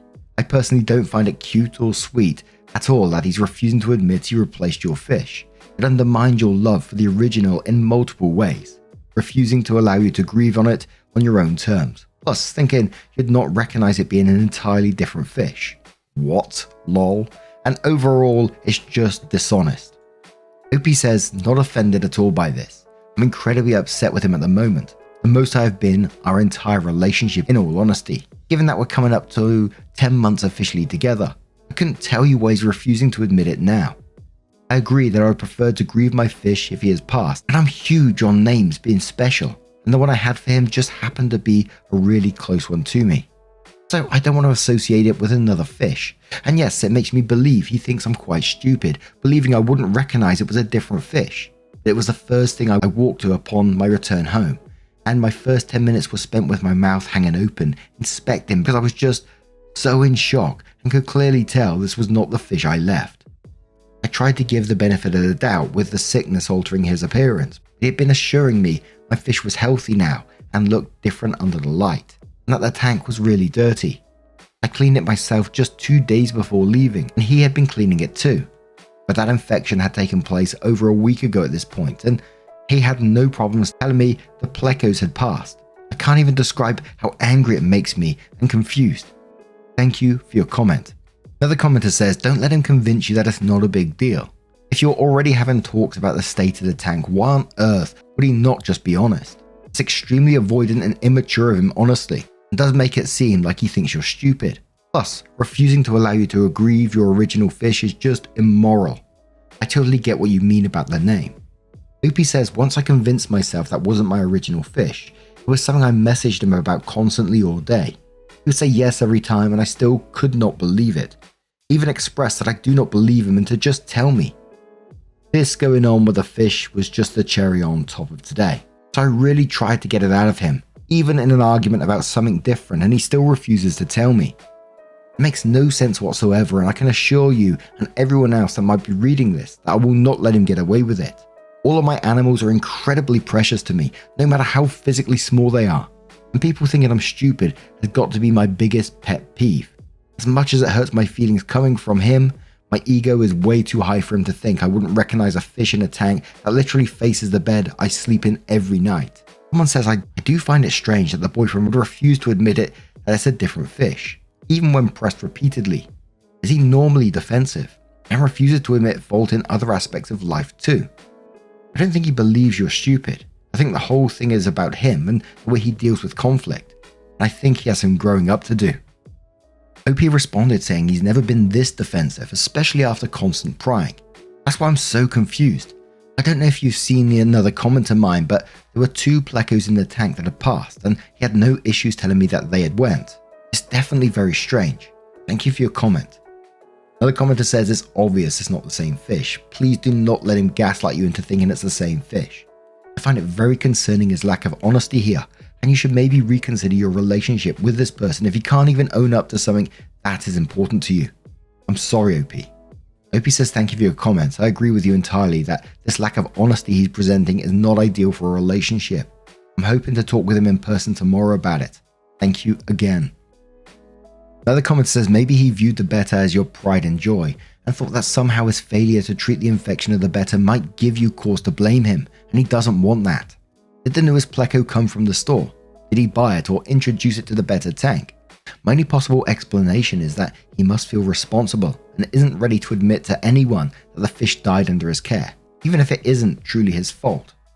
Opie says I've assured him plenty that I will not blame him because I know it couldn't have been his fault if they all had gotten sick. And yes, my new pleco was from the store and was introduced and was only in there a couple of weeks into me being gone before it was the first to go. He thinks a new one started the infection and got to the other pleco that killed him a few days later. I think it was a fungal infection because he described them as looking fuzzy. He said he ran medicine through and that my betta had survived it, but clearly that is not the case. The commenter says, have you tried just telling him that you know it's not the same fish? Maybe in a calm, non-accusatory way. Like, I'm not mad, I just want you to be honest with me. I know this is not fish's name. Please tell me the truth so we can move on from this. Opie says, well, I'm currently waiting for his response to my message of confrontation. My previous ones have all been a series of, are you sure, and was he really that sick? And also just stating how different the fish looked, all of which he replied to with reassurance that it was my original fish. Perhaps maybe tried a bit too hard to convince me of it now that I look back on the text between us. Another commenter says, people throw the word gaslighting around on here all the time, but this seems like an actual case of it for once. It's 1000% a different fish. Even if he did it to keep your feelings from being hurt, it's still messed up that he won't admit it. All I can say is you need to give things a long, hard look before continuing. Opie says, I can't believe I even posted about it on Reddit. It's clearly not the same fish. It goes to show how well he was able to almost convince me this was the same fish. And I will be honest, the original fish was my first, so I wasn't quite aware of anything that unusual happening. And I think he was using that to his advantage to try and get me to believe it's the same fish. A different commenter says to OP, I feel so bad for you and your original fish. The new fish is lucky to have such an attentive and concerned parent in you, if you decide to keep it. Please take care of yourself. As you can tell, we are worried for you, at the same time as being sad and frustrated about your fish. I agree that this may be the tip of the iceberg, and even reevaluate anything he has told you in the past that didn't quite make sense. More hugs. Opie says I will absolutely be keeping the new betta. Anything that steps foot or fin in my home stays. Thank you for commenting. Another commenter says, did you see the infection? Did he show you? Did he ever show you any animosity to the fish you had? Has he ever tested you in the past or tried to see how much he could get away with? Could he be jealous or bitter? You also keep fish. OP says no, he never did take pictures or show me the fish at all. Not even when they passed, just describe what was happening. I never saw the infection he was talking about, even prior to leaving. I don't think it's a possibility he's jealous of the fish if I'm being completely real here. He's never been dishonest like this before, so it's definitely tricky and confusing as to why all of a sudden he's being so adamant on that being the same fish. I hope he didn't purposely give them away. I won't see any reasoning behind it or even who he'd give them to. I also don't think it's possible that he maliciously got rid of them. Maybe he was neglectful in whatever way and felt bad, sure, but I don't think he meant any harm to them specifically. My fish and water quality were perfect before I left. I strip test my water after every cleaning to make sure everything is smooth. My strip came back with flying colors. Literally. The fish was replaced before I returned home, so I actually don't have any idea when the original fish could have gone, but probably within the last week or two. Thank you for your comment. I hope I covered everything. So OP added an update and said, hello everyone. It will not let me edit this post, but I'm here to tell you that he admitted this not being the same fish. It took as far as me threatening to break up, which is childish to me, but that's the length I had to take. I told him I do not want to continue a relationship with a liar, so as right now, we're no longer together. Thank you everyone for commenting and confirming that I'm not crazy and giving me information to back myself up. I appreciate everyone's advice and concern and certainly hope you guys are pleased with this update. If anyone has further questions, I'll still be answering. Thank you again. Edit. I will also point out that the new fish will stay with me despite his offering to take him off my hands, and will not be treated any differently or less attended to. I've named the new fish Dunno, and he will be very well loved with me. I've yet to find out what my ex has done with the original fish. I was too angry and heated that I forgot to ask, and will not get another chance for that closure until later on when he gets home from work. All signs point that he flushed it though. A commenter says to OP, I'm sorry. Did he tell you what happened to your old fish? OP says yes, he confirmed whatever infection that had spread in the tank had killed my betta sadly. Another commenter says, I'm so sorry for your loss. I can only imagine how you feel after this. Maybe you can look into rehoming the imposter, just so he isn't given up on, but neither are you. Also, glad to hear you stood up for yourself and said goodbye to that meanie head, even if he'd lied about your pet's life. Who knows what else he'd lie about? He's got some growing up to do. OP says thank you. I will say that rehoming the fish has not been a thought I've dawned on at all. That's just not how I roll, you know. I have to think about how scared that fish must have been getting into that new environment. I have to be sure my boyfriend actually rid the infection of the tank before plopping a new fish in there. I can't send off a possibly sick fish who had no contribution to my boyfriend's actions. I would never forgive myself for punishing his little life for things he can't help. I will be keeping him and making sure he has a great life. I'll be replacing quite literally everything in the tank and deep cleaning my filters though. Dunno seems to be very healthy as of right now though. And in response to a deleted comment, Opie says, it's way deeper than the fish. I've mentioned in other comments that we've been arguing a lot more since before the fish. This dishonesty and betrayal just happened to be the final straw. But thank you for your input. And a last comment about the name. Opie laughs and says, named him Dunno because I don't know where the hell this fish came from. I mean, I do now, but at the time, I didn't, and it was fitting. Thank you. Now, I'm not saying that he should have done that, but if he was going to go down this plan of trying to replace a fish with another, he'd at least try to get it right? But damn, Opie sounds like a wholesome person, you know, the way they talk about the fish and the love for their fish at the same time. I think that's wonderful, but no, I am sorry that you had to go through that originally. But now, I'm going to turn this one to you guys. What do you guys make of this situation? You have your own fish tanks, by the way. I used to have some when I was younger, with a variety of different fish. If you guys got your own tanks, don't forget to send me your pictures over at @MarkNarrations over on Twitter, X, whatever you want to call it. Would love to see it. Now, our next story comes from a throwaway account that says, brace yourself, my 24 female boyfriend, 25 male, told me that snacking on mozzarella cheese balls might be a deal breaker. What should I do? Throwaway account because my boyfriend knows my personal Reddit account. Hey Reddit, so I'm in a very weird situation and don't know how to proceed. I'm hoping to get some insight from people who don't know us personally because this is really embarrassing for me. So to preface, I'm a cheese lover. I absolutely adore cheese and it's my favorite snack. My number one cheese has got to be mozzarella, specifically ball-shaped mozzarella. The texture and flavor are so good, especially with a little salt sprinkled. I buy those Belgioso packs of mozzarella balls. Apologies about the pronunciation there. And they've been my snack of choice since I was a freshman in college. They were easy and convenient to keep in my mini fridge for a quick, cheap, and easy bite. My boyfriend and I have been dating for 3 years now, and we recently moved in together. He's known about my love for cheese since our first date. He took me to a restaurant and we ordered like 3 charcuterie boards. I don't think he knew what he was getting into with my snacking, and he probably didn't expect to see me eat mozzarella balls on the daily. I thought he was fine with it, but now he's making an issue out of it, and I don't know if I should stop. His specific issue is the shape of the cheese. He tells me that seeing me eat ball-shaped cheeses makes him uncomfortable. He says that it's lewd. What? And I quote, seeing me pop a wet cheese ball in my mouth makes him think of having another man's balls in my mouth. Lord, oh Lord. Yeah, I was really confused and I told him that I don't think this is that big of a deal and that it's literally cheese, but he told me the imagery still grosses him out. I thought we could work through this, but after a while, he said it might be a deal breaker if I don't stop. Afterwards, he left for work. During the argument, he said he doesn't care if I eat mozzarella cheese, but he just wants me to eat it string or shredded instead. I know this is so high maintenance of me, but mozzarella balls are just my favorite snack. The texture, the taste, it's just so good.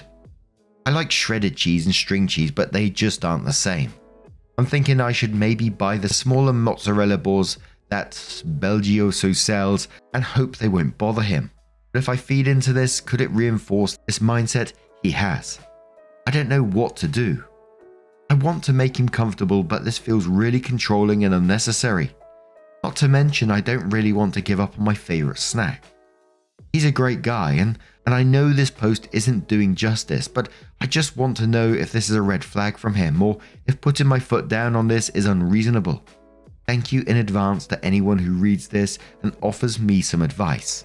Now, I came into this post thinking, maybe OP's like eating way too much cheese, so it might be a health issue, or maybe boyfriend's got like a texture issue to do with it. But the dude thinking that it's lewd and you're having another man's balls in your mouth, I'm trying to wonder how that even crosses his mind. She's chewing on these things. It's making me wince just thinking about it. And to put this simply, this isn't a you problem. This is very much a him problem. And you just need to ask, what the hell's going on here? There's clearly, it's not about the cheese, is it? It's got to be about something else. Just sexualizing around food with balls. If it's not going to be the cheeses, it's going to be bloody banana, cucumber, anything sort of cherry tomatoes. And if someone gave me that kind of ultimatum, my first question would be, why?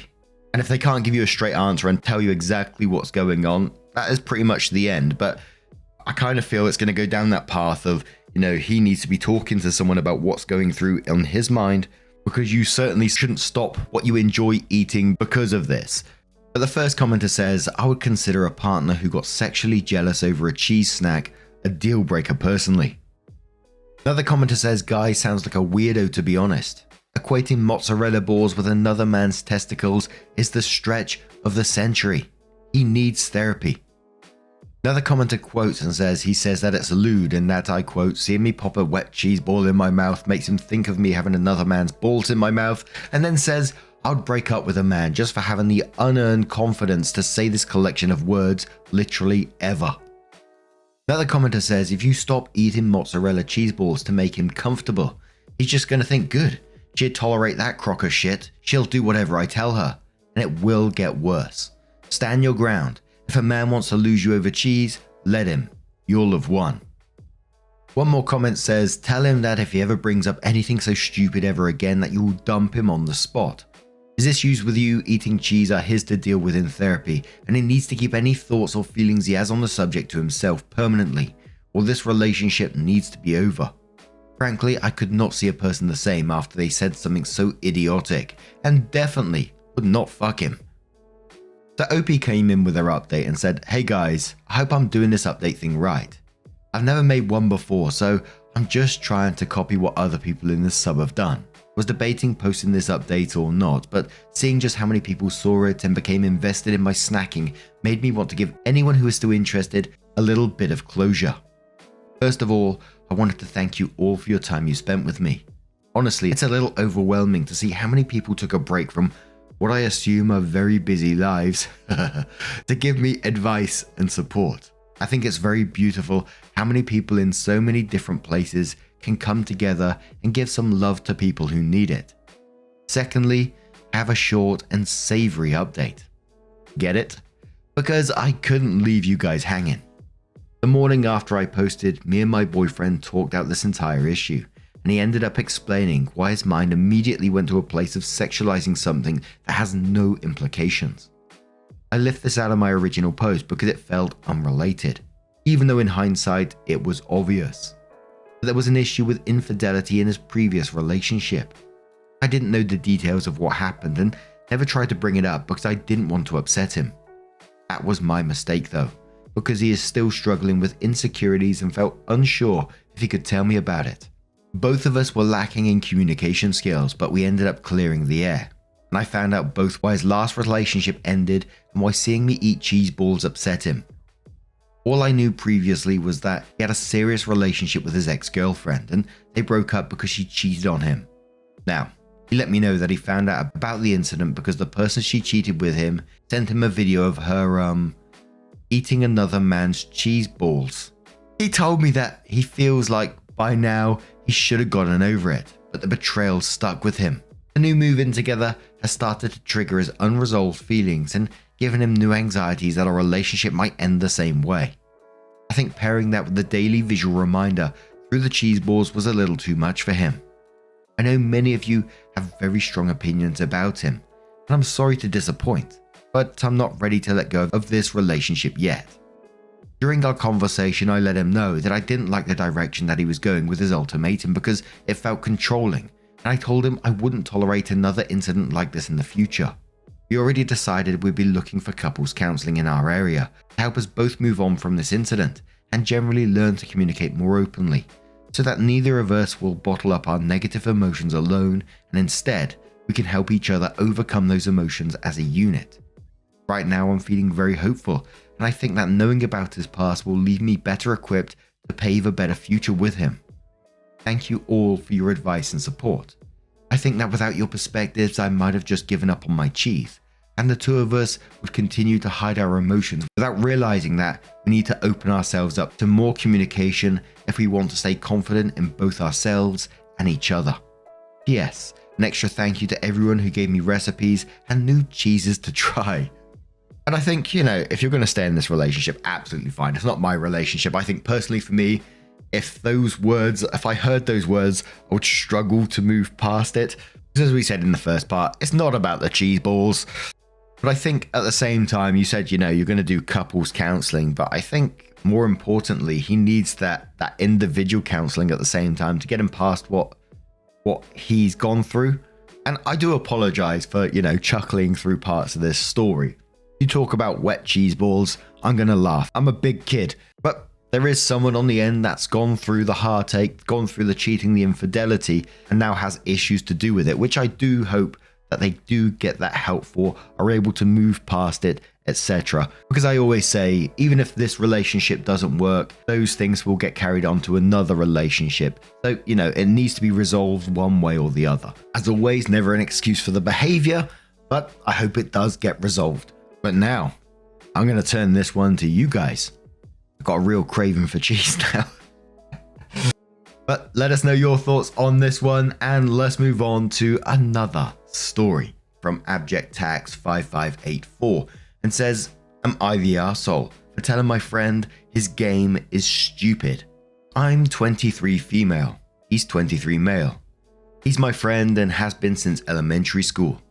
He's gay, so there's nothing romantic between us either.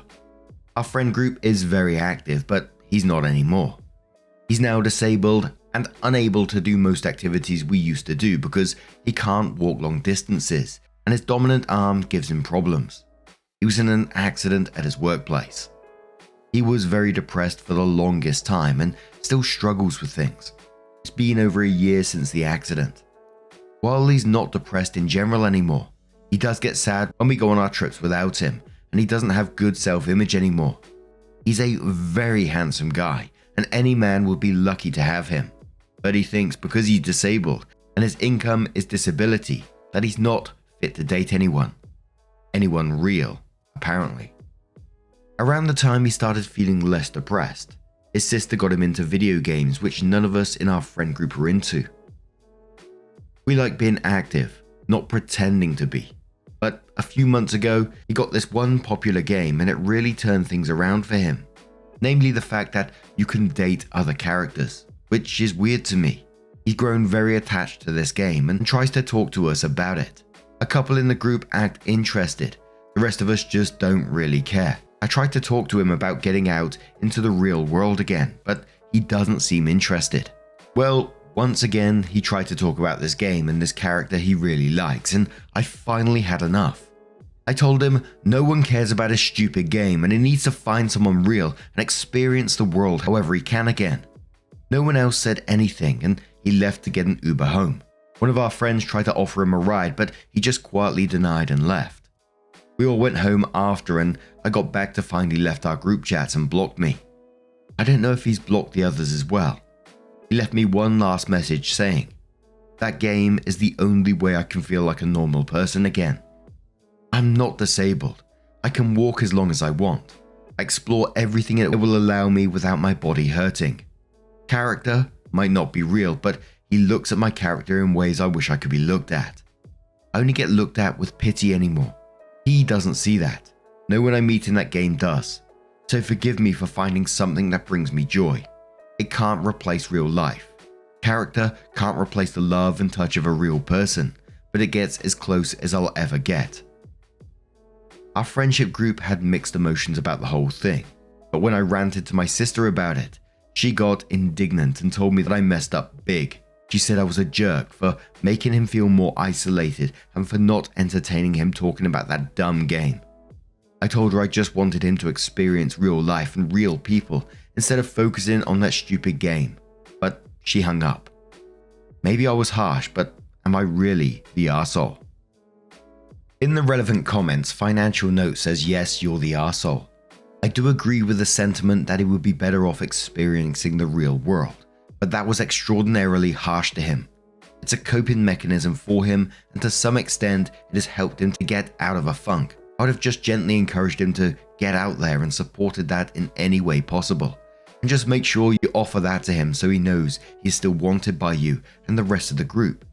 That being said, granted it's something to get him talking again, but it's just a matter of boundaries. I hope that he can recognize that the rest of you want to talk about other topics, and that you all want him involved to the extent he can/will. He does need to choose for himself to get out there in the real world, and I think the best thing the people in his life can do for him is encourage and be there. Speaking harshly like that had the opposite effect, and only encouraged him to retreat into his virtual self. OP said, it's not that he dominates conversations talking about his games, or specifically this one. I just get tired of hearing about it when he does. None of us like games. He didn't until his sister got him into them. And now that he's got into this one, it's his favorite. I think it's ridiculous that he goes far as to hang out with us, but still thinks he needs that game to get over what happened. We tried talking to him about doing some things with us, and he tries, but he can't do as much as he used to. I wish his sister hadn't got him into gaming. It ruined him. Someone suggested to OP that they've got no sympathy. OP said he can either adjust to a new lifestyle, which is what we've been trying to help him do, or he can sit on that stupid game and replace the life he already had with some fake one. I'd really rather have my friend back without the gaming. Someone says to OP this has got to be rage bait. OP says the fact that people would be raging about someone not liking some stupid game is pretty sad and exactly part of the reason why I want to find him something else. Happy Examination says, why do you care about what someone else likes? Is it your life? No. Oh, okay then. What right would you have to tell someone what they can or cannot like? You can enjoy whatever you like the same, as they're allowed to enjoy what they like. You have no right to be an arsehole about what your friend likes. You just sound like a controlling person and awful to be around. OP replied to that saying, we've been friends the longest out of anyone in our group. I was the first person he came out to. I was the first one to show up at the hospital after his accident. I refuse to watch my friend get sucked into gaming when he can do so much more with his life. Now, I'm a gamer myself, so my opinion might be very, very biased here. And I'm pretty sure the game they're talking about here is Baldur's Gate 3. Great game, by the way. And a game that you can really get sucked into. The characters, the dialogue, the relationships within the game. You can really get yourself pulled into it. And, you know, Baldur's Gate 3 for myself is a game exactly like that. It was the first game since Star Wars, the Knights of the Old Republic that I've been sucked into. And, you know, you really get into it sometimes. Just like reading a book or whatever. And it feels like your friend is using this in a way to cope with what's going on in his life. I think in the ideal situation, there's going to be a balance of both. But this is something he's into, and you can't humor him to just listen to what he's really enjoying at the moment. You know, he's struggling with everything else. You say your friend group is very active, and he's unable to do the activities you used to. You know he was depressed, and when he starts showing signs of positivity in his life, you basically shit on it. And I just felt like the whole post just screams at me, you don't understand gaming, you don't want to understand gaming. The line where I saw we like being active, not pretending to be, pretty much said it all for me. So then a user came into the post called Sister of Gaming Rage, who was claiming to be OP's sister. It says, hey sis, thanks for calling to rant about this so I could come look it up and see for myself. It's been fun, and I can't wait to see if friend's sister sees this on TikTok so I can laugh about it when she goes to tell me about it. So to elaborate for anyone who may see this, our parents were raised in that D&D is devil worship way of thinking, and they instilled it into her with video games. My friend, the older sister of the friend that this is about, loved games, and so when she and I would babysit the younger two, I would watch her play games their uncle loaned her, including the first two in the series, Baldur's Gate. So when the new one came out, she got it for him to help him have something to do. And once he got over being embarrassed, he loved it a lot. He likes to hang out with his sister sometimes, and I'm with her a lot, so I get to hear about this game. So don't worry, he has 4 ears to listen. He gets so cute when he talks about Gale, which is an in-game character, and we tease him about needing to find a bearded guy with a cat all the time.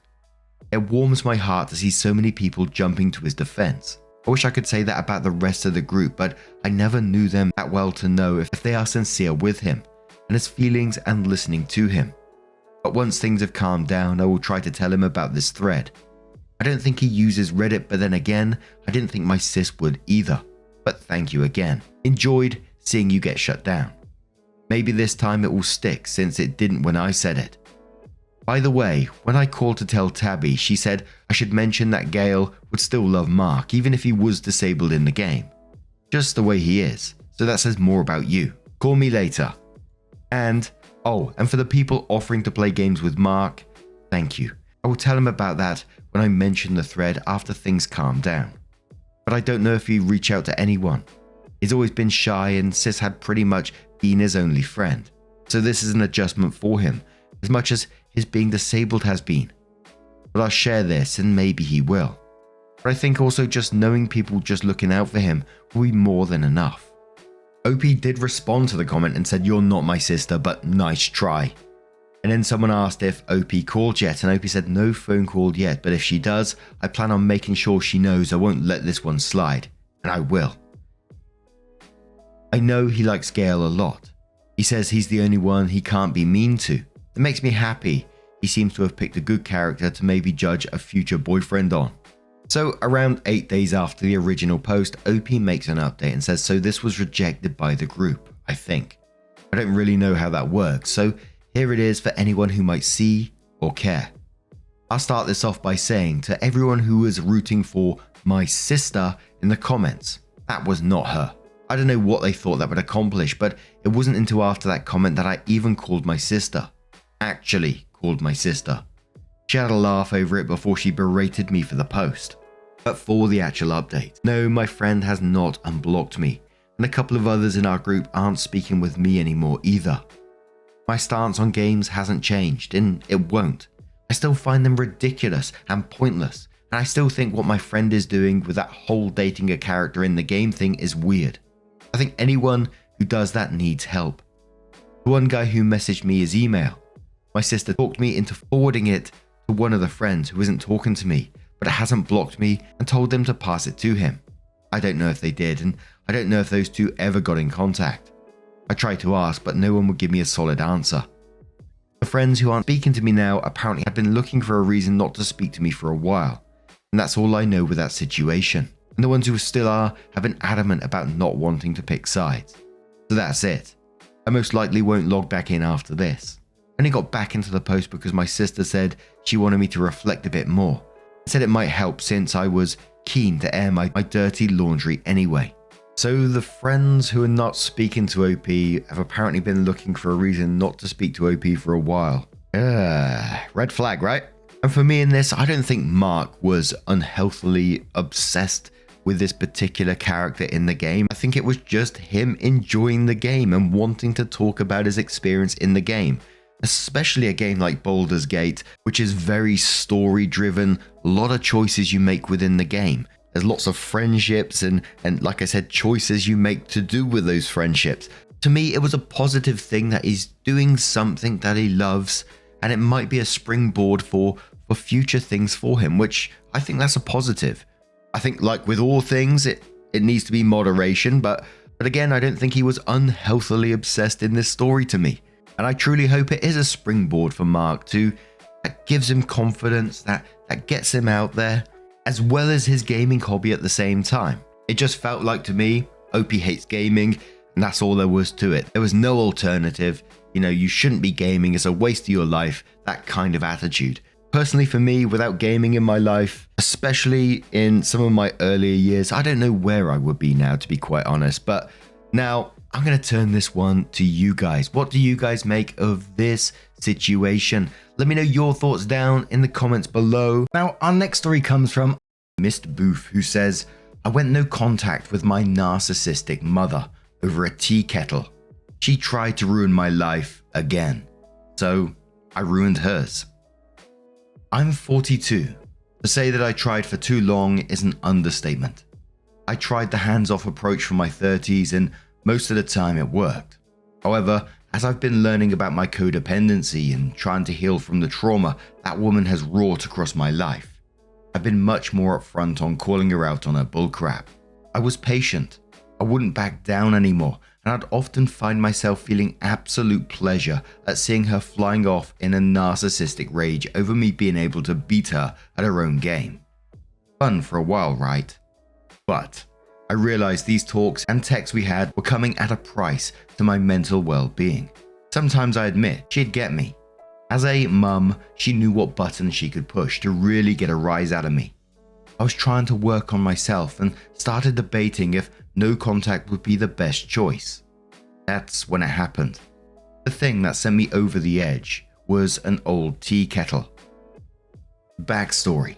I moved back to my hometown after my grandmother's health was starting to go downhill to take care of her, as she was a former nursing home CNA. I always promised my nanny I wouldn't ever let her waste away in one of those facilities. But with the move came drawbacks. My once flourishing career was gone, and I was starting over at a smaller facility with much less money. In my mind, it was more than worth the price of being able to take care of my grandmother. However, I'd have to move in with my grandmother in her home. And as I said, my mother is a narc. I wasn't crazy about this idea as I knew my grandmother only had a lifetime estate on the property. My mother would inherit it and I knew it would be hell. Before that though, I got 4 more amazing years with a woman who actually loved me and supported me, even though all the pain my mother inflicted upon me. Cue to when my grandmother finally passed. My mum sweeps into the home and starts to lay down rules and what I needed to do to stay in her home.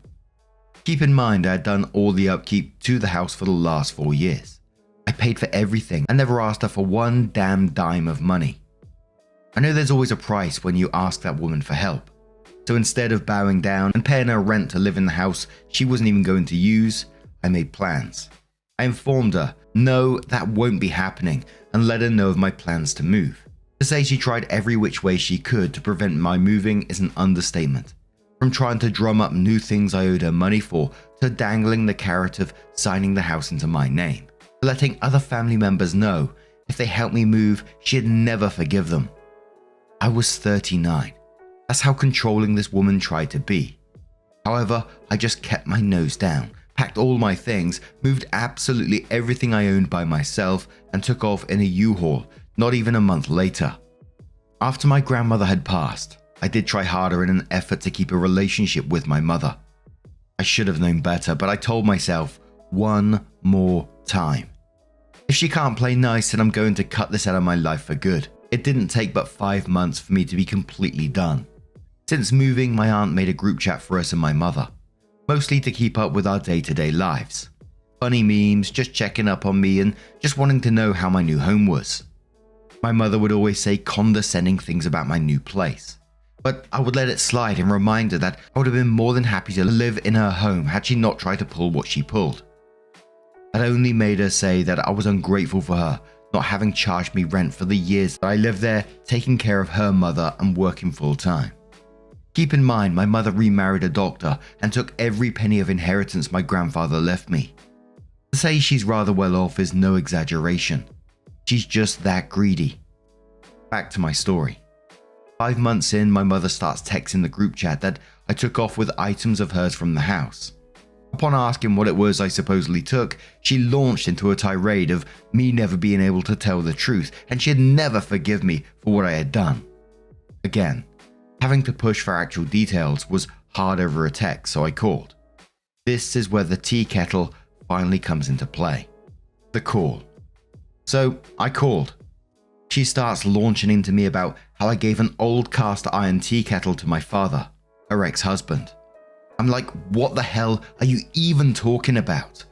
She explains what she believes, that I had, while living with my grandmother, or after my grandmother died, given my father an old tea kettle from our wood stove. I let her know there hadn't been a tea kettle on that stove in years, and I wasn't aware it was even missing.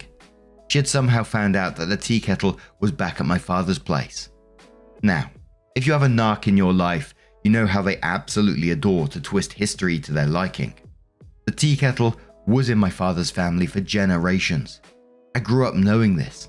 My mother simply took it with her in the divorce to hurt my father, as family heirlooms meant a lot to him.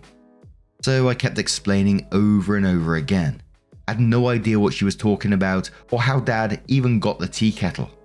After screeching at me for a while, I finally told her that I wasn't entertaining this notion of hers. I would call my father myself to figure out what had happened. She said I better fucking get the tea kettle back or there'd be hell to pay. The truth. So, called my good old dad. Now, my father isn't perfect. He's been pretty damn good to me, especially after all the shit my mother put him and I through together. From using me to emotionally blackmail him and intentionally sabotaging our relationship wherever she could. AKA, he knows she's a covert narcissist because he was married to her. So when I called him, he answers with, "Hi, is this about the tea kettle?" I laugh and say, "Bingo." He then explains while my grandmother was alive, she felt bad that my mother had taken the tea kettle from him during the divorce and left it at her home, my grandmother's house. After I moved back in, my father started to come visit us. He always loved my nanny, and she adored him as a son-in-law. They reconnected and helped us a lot while she was still alive. He even visited when I wasn't at home sometimes. He said he noticed the tea kettle but never said anything about it to her until she brought it up one day. She told him to please take it back. She knew it was his and she didn't think my mum even remembered having took it, as she took almost everything from his house when they divorced. He was very grateful, of course, and took back the family tea kettle.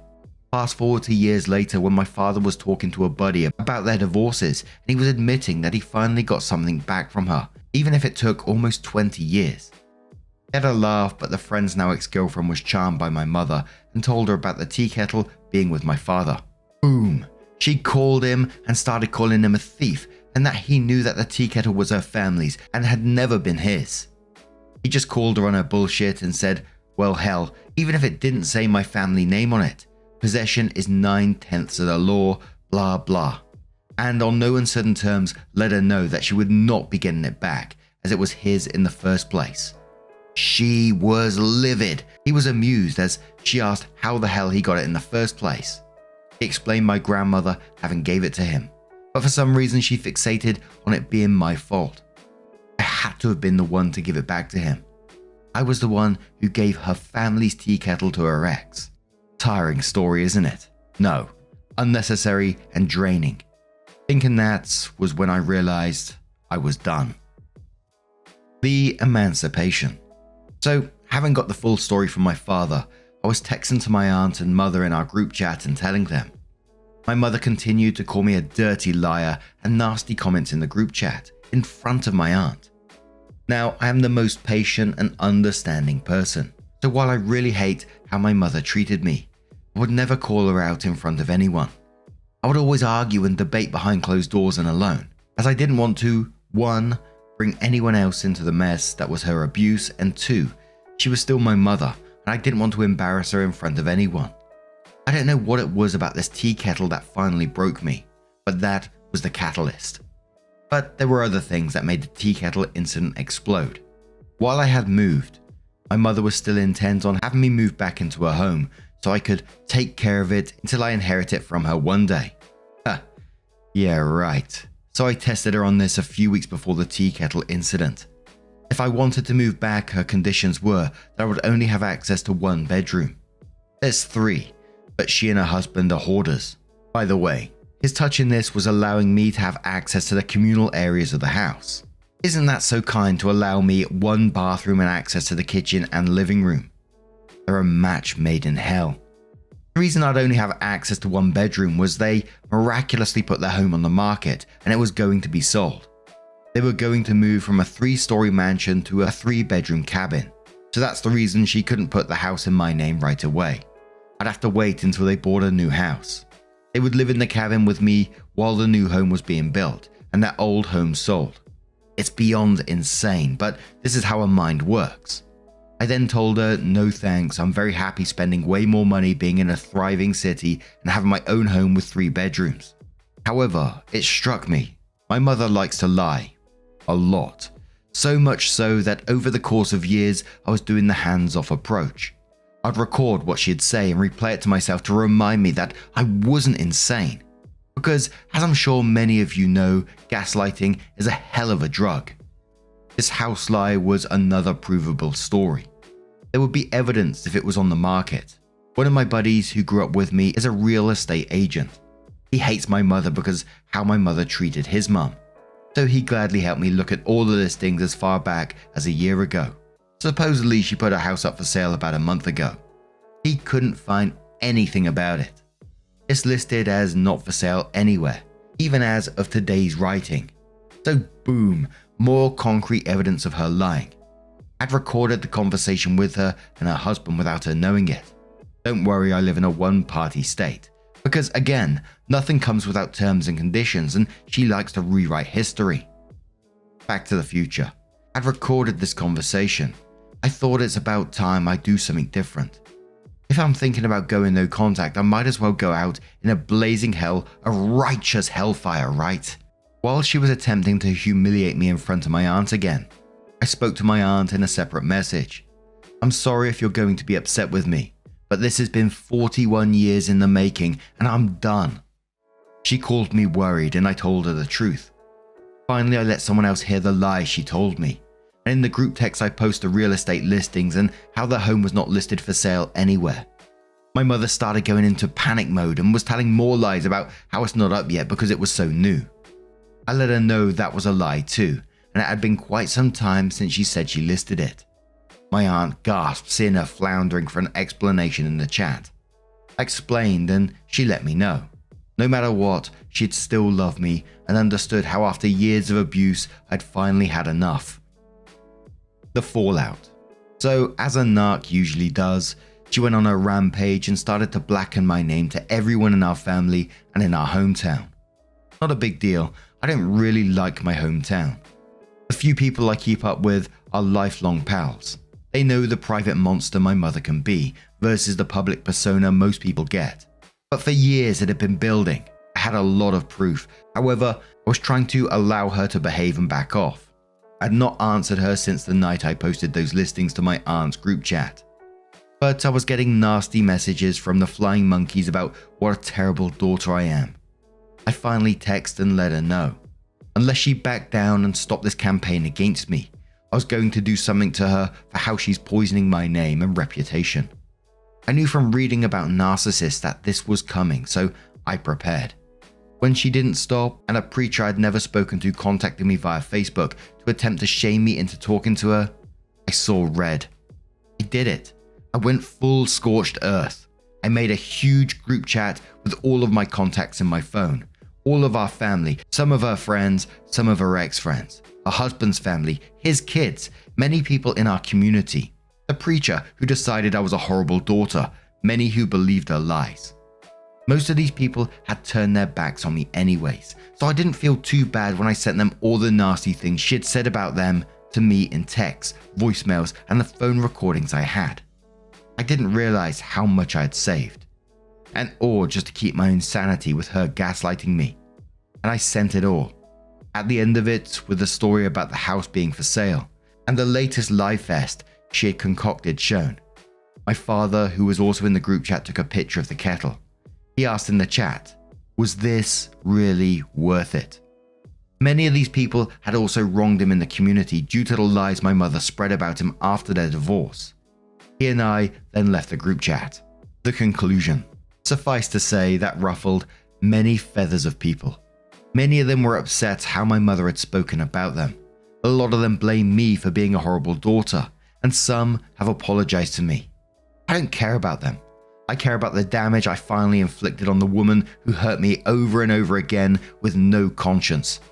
I landed a blow to the weakest part of herself, a public persona. Her ego that took a hit, and now she can truly be the victim she always claimed to be. All of this could have been avoided if she didn't lose her goddamn mind over an old rusty tea kettle that's worth nothing. Nothing but sentimental value, and not even to her. The tea kettle was just a conquest to her, a token of her victory over her ex-husband. I went no contact that day. I've also cut off many of the relationships from the people in the chat, even if they apologized. It's not that I don't forgive them. I just don't miss them. Maybe I'm a horrible person for what I did, but I can't lie and say it didn't feel good to finally show people what she's really like. I spent so much of my life trying to be the good daughter, and when I finally broke, I broke hard. I hope you don't judge me too harshly for my actions, but if I had to do it over again, I'd pick the same every time. Edit. Thanks for making me aware of the run-on sentence. I admit I wrote this in a very emotional state and didn't edit clearly. I hope it's clearer to read now, even if it's a book. Update 1 had some pictures asking for a picture of the kettle. So here you go. And for people on the podcast, it's a tea kettle basically. It almost looks like, it's so old it looks like to me it's made of stone, but I'm colorblind, so you have to forgive me here. But it is in fact metal. It has like a little star on the lid, and it almost looks like something you might find in Elden Ring. No offense to the tea kettle, of course. But update 2, I've learned, it's been about a month since I posted this, that my mother contacted my father and tried to play the "I miss our daughter" card. He informed her that I want nothing to do with her. And yes, before asked, he did have her blocked. She called from a friend's phone. She keeps blaming my wanting nothing to do with her with me being brainwashed by him and my support group. He promptly hung up. And if she calls back on different numbers, he immediately hangs up. I've changed my number since the fallout, so she can't contact me personally. More people have reached out about a week ago. Some family let me know that they broke contact with her as well over what happened. Her credibility is shot. Apparently she's miserable and everyone knows it. I honestly don't want updates on her. I steer conversations away when she's involved or mentioned. This is going to be my last update. I really do appreciate all the thought-provoking and encouraging comments. They made me laugh, some made me cry, but all words were appreciated. And for me in this, I'm just proud of OP for finally standing up for themselves in the end. You know, we read a lot of story with narcissistic people and abusive parents. And I say it in a lot of stories that we read. I think it's incredibly difficult when you're in that situation. Like always, me reading the story, I'm seeing a very small part of your life. I'm seeing a condensed version of what you've had to go through for years. So it's easy for me to say, you know, just walk away, get away from the situation, cut contact, etc., etc. But when you've been living it, you've grown up with this kind of behavior, you've had it normalized for years, you're being told you're a bad daughter for doing certain things. It gets ingrained and it's hard to escape that. So for you to do this, doesn't matter what age you've done it, just bloody good on you, mate, for doing so. The very end of your story there, it had me a bit teary, to be quite honest, when I just had the feeling that you was like sort of at the end of your tether with it all, where you said, you know, I finally broke and I broke hard and I hope you don't judge me too harshly. And, you know, that's what really hurt me for you, is that he was worried that people were going to judge you too harshly for your actions. Not at all. It's very much like when you said you was keeping the recordings of her behavior to remind yourself about what she's like. And that's exactly it. This is her behavior. She could have stopped herself at any point and chose not to, and chose to hurt her daughter, yourself, time and time again. And that's heartbreaking for you. But again, at the same time, I'm glad that you're out of that situation and hopefully living a much better life without her in it. And again, I don't blame you for leaving that group chat when you did. But when your dad come in and said about the tea kettle as well, whew, what a mic drop moment, right? I'd have liked to have been sat in that group chat just watching it unfold. Holy moly. And it's quite sad to see the amount of comments as well relating to this story, you know, being older children of narcissistic parents and still having to deal with them at the same time. It is absolutely heartbreaking. But what do you guys make of this situation? Let us know your thoughts down in the comments below. Now, our next story comes from Fearless Hornet 5302 and says, am I the arsehole here for not forgiving my dad for what he said? My dad, 45 male, is really into cars. His dad, my grandpa, is also into cars. My grandpa used to work in a mechanic shop and my dad learned to work on cars with him. They can talk for hours about different car models and engines and tell stories about cars they've worked on. I, 17 male, am not really into them. My dad tried to get me into fixing up cars with him, but it just doesn't click with me. I know basic stuff like how to change a tire or oil and how to jumpstart a battery because he taught me, and I'm glad for it. But talking about cars and working on them for fun, I'm just not into. I always thought my dad was okay with me not being a car guy. 5 months ago, we got these new neighbors that moved next door. It's a married couple and their nephew, Mason, 16 male, lives with them. Mason and I go to school together. At first I helped show him around school until he got comfortable and made his own friends. He and I talk still, but we don't hang out. Mason is like my dad and grandpa. He's obsessed with talking about cars and has a whole list of cars he wants to drive and own one day. He would come over with his aunt and uncle, and a lot of times Mason and his uncle would hang out with my dad in the garage. Sometimes I'd be there too, but usually it's just them. My dad usually works on his project car in the garage every other weekend for a couple of hours. For Father's Day this year, he said he wanted to be able to work on his car all day uninterrupted, which my mum agreed to. Whenever he works on his car, he leaves the garage door open. Mason had been coming by when my dad works on it for the past couple of months, and he talks to my dad and sometimes helps him out with smaller stuff related to the car. I don't really care. My dad does other stuff with me. On Sunday I went to go and ask him something when he was in the garage with Mason. The door from the house to the garage was open and him and Mason were talking. I was waiting by the door for a chance to speak, but I didn't want to interrupt their conversation. My dad was praising Mason for whatever he did. Mason said he had done that with his dad, and my dad told Mason his dad would be proud of him.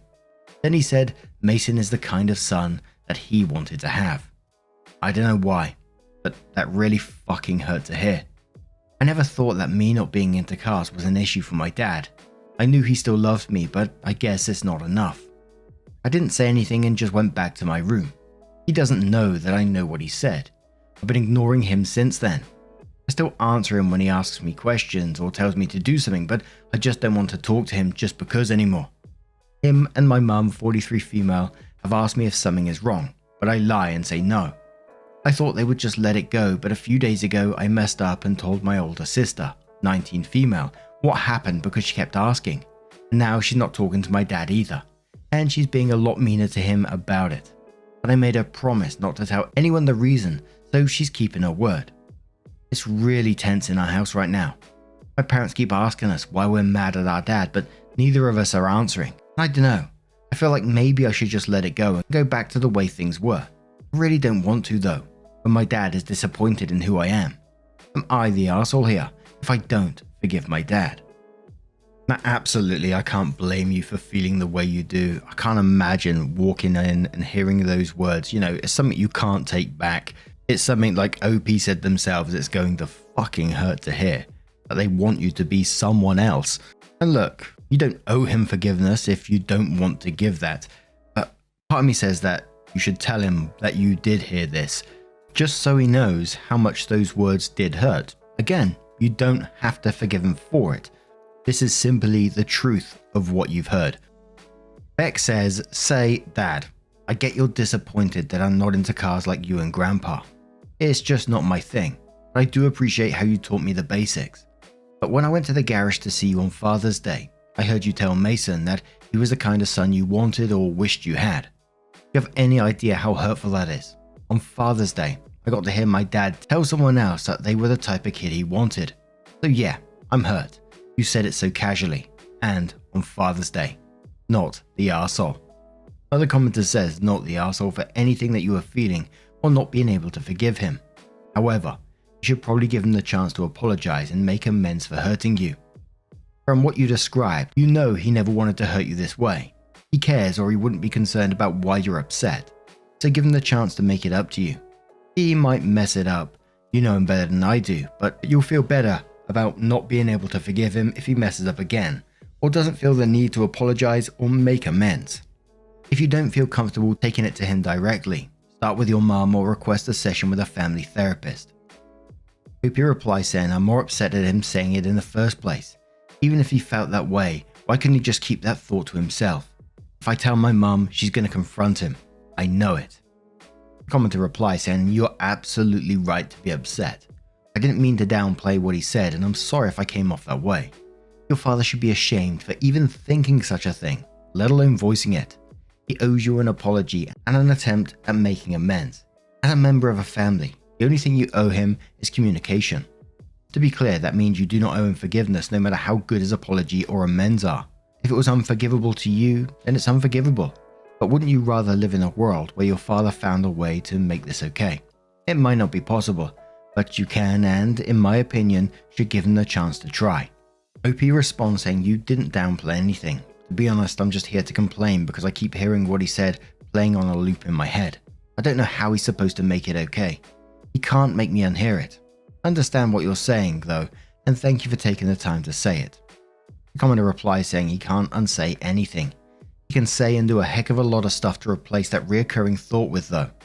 Give you the memory of a sincere apology that you can play over when it crops up, for example. You could do it for yourself starting right now. Yell something you're proud of yourself for back at your dad's voice. Yeah, well, I'm the fucking GOAT at chemistry, Fortnite, whatever. His apology would probably be better ammo, but letting his hurtful words play on repeat isn't doing you any good. Sorry, my wife's a therapist. I hand out her skills like candy. So 3 days later, OP comes in with an update and says, so I guess my post was put up on TikTok and my inbox was flooded with a bunch of new comments and DMs. There's too many to read, but thank you for everyone telling me that I'm not wrong for not wanting to forgive my dad, because it hurts knowing that he said that regardless of why he said it. I got a lot of questions, but I'll answer two important ones. My dad did ask to be left alone to work on his car, but it's not because he didn't want to spend Father's Day with us. We had a special breakfast for him and we gave him his gifts in the morning. The incident happened in the late afternoon. My mum usually wants to be left alone to work on her art projects or read one of her books on Mother's Day too. It's not that they don't want to spend the day with us. They just like to be able to focus on their hobbies without having to worry about household or family duties for a few hours. It's normal in my family for my mum and dad to give each other breaks or a day off sometimes. Another thing is my dad didn't invite Mason to work on the car with him. He did tell Mason a while back that if the garage door is open, then Mason is free to walk in and chat. That's what Mason usually does. My dad doesn't talk to him outside of when Mason comes over by himself or with his aunt and uncle. I don't think my dad even has Mason's number. They're not really close, they just both like cars. I know most people told me to tell my mum or dad or both about what I heard. I was kind of hoping the tension would go away and just be forgotten. What I know is dumb and not realistic, but I really didn't want to have that awkward conversation, so I just kept quiet. Things got really bad today. My sister and I still were mostly ignoring our dad. My mum would keep asking us a bunch of questions and guessing reasons why we were mad. I thought she gave up, but earlier today she said we're going to have a family game night tonight, which we never really do. I really didn't feel like doing that, but I was going to sit there and just deal with it. But my sister told mum we won't be joining if dad is there. My mum asked why, but my sister just said he knows what he did. So my mum went to talk to our dad, and like an hour later she made us all sit down in the living room to talk. My dad was mad now. He told us we need to say whatever is on our minds because now our mum is asking us if we caught him cheating on her or something. She was running out of theories for why we were mad. To be fair, she guessed it right on the second day asking if he had something to make me mad or upset, but I lied and said no at the time. She says she knows it has something to do with me because I was mad at him first. I finally told her what I overheard my dad say. My mum was shocked and my dad immediately denied it, which really sucked. Because if he thought it and said it out loud, he could at least also have the balls to admit it, but he didn't. He kept saying he didn't say that, but I told him I know what I heard. He tried to lie and say that what he said was that Mason's dad would be proud of him. That's true. And that if Mason was his son, he'd be proud of the kind of person he was. That's a lie. He didn't say that. My sister got mad and told him to stop gaslighting me. Then they argued for a couple of minutes until my mum stopped them.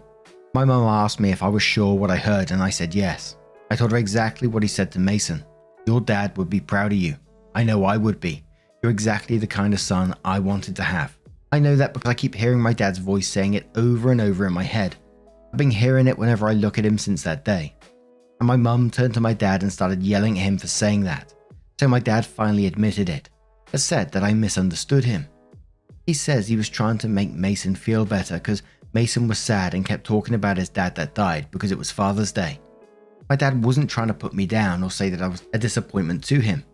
He said he was sorry and tried to hug me, but I was honestly mad that he denied it first, so I didn't let him. My mum didn't accept his reasoning either. She said that Mason, his aunt and uncle aren't invited anymore and that we're just going to be neighbours from now on and that's it. I feel bad because they didn't do anything wrong, But my mum kept going and telling my dad that he needs to stop spending so much time on his stupid car and start paying more attention to his family. He really doesn't spend a lot of time on it, maybe like 2 days out of the month for 3 to 4 hours. I think she was just really mad at him, which is what I was worried about. So my dad shouted that he'd just get rid of the car then, since everyone suddenly has a problem with his hobby. He left to my uncle's house, his brother, after that, and I don't think he's coming back tonight. I feel really bad. I should have just let it go. I really want to, but I can't. If he hadn't tried to lie and just said sorry, maybe I would have accepted his apology and this would be done. I'm not even really mad anymore. I just feel like a failure. I wish I could have just been more into cars, then this whole thing would have never happened. Sorry it's not a happy update, but a lot of people were asking for one. I hope he comes back home soon. So the first commenter on that update said it's not your fault. That's a whole mess of issues here that might need some family therapy to help resolve. Material Tree says, you are who you are and like what you like. You shouldn't have to force yourself to like your dad's hobbies for his approval or anything else. You are not a failure, and there's nothing for you to feel bad about. Your dad is the failure in this situation and a tantrum-throwing liar too. Opie says everyone was ganging up on him, so I don't know if I'd blame him for leaving. I'd probably do the same thing if I was him, to be honest. The leaving part, not the lying and denial part. My mum says he's probably just embarrassed about the whole thing and that we all need to cool off right now, but he'll be back tomorrow. But you said you don't blame him for leaving. You would do the same thing if you was him, like if everyone was ganging up on you. But at the same time, you wouldn't have done what your dad did in that situation, so you wouldn't have found yourself in that situation to begin with. Which Poku says, dude, everyone was ganging up on him because what he said is super messed up and refused to admit to do it. He's a coward. I know he's your dad and you love him, but you are finally seeing his faults. And as a kid that idolizes his dad, yet can't connect with him like other kids, I know that hurts. That it tears you inside. That it's your father's fault, kid, not yours. It's on your father to find a way to work on his own feelings while not letting them affect his kids. It's the bare minimum of what any good father does. Now he's mad because he knows he's wrong, but he's stubborn. So the last thing he'll do is admit that. So he needs to be the victim for the behavior to be justified. So he makes himself the victim. Opie says, I'm not saying he didn't deserve to have everyone telling him he was wrong. I'm just saying having your whole family taking turns yelling at you is a lot, even if it is his fault. I don't blame him for leaving. I just want him to come back now. And I hate that it turned into an issue of him working on his car, because it wasn't even about that. It was supposed to be about what he said. Commenter says, from the way your mum reacted, it seems like it was a bigger issue than just that. Maybe you help your mum finally put her foot down on this. Material Tree says, your mum is probably right. He was embarrassed his lies didn't hold up. Embarrassed he was caught saying that, and embarrassed that your mum was rightfully calling him out. Hopefully once emotions are cool, you guys can talk things out and he gives you the apology he owes you. Please remember that the fault here is with one person, and you are not him. Opie responds saying, this might sound stupid because no one here really knows my dad or our relationship, but he did mean the apology he gave me. He said, hey, I'm sorry bud, and tried to hug me. He only calls me bud when he's being 100% serious about something, like telling me someone's in the hospital kind of serious, and he sounded completely genuine when he said that. I just hate that he didn't start there instead of trying to lie his way out first. Commenter says, nah, that doesn't sound stupid at all.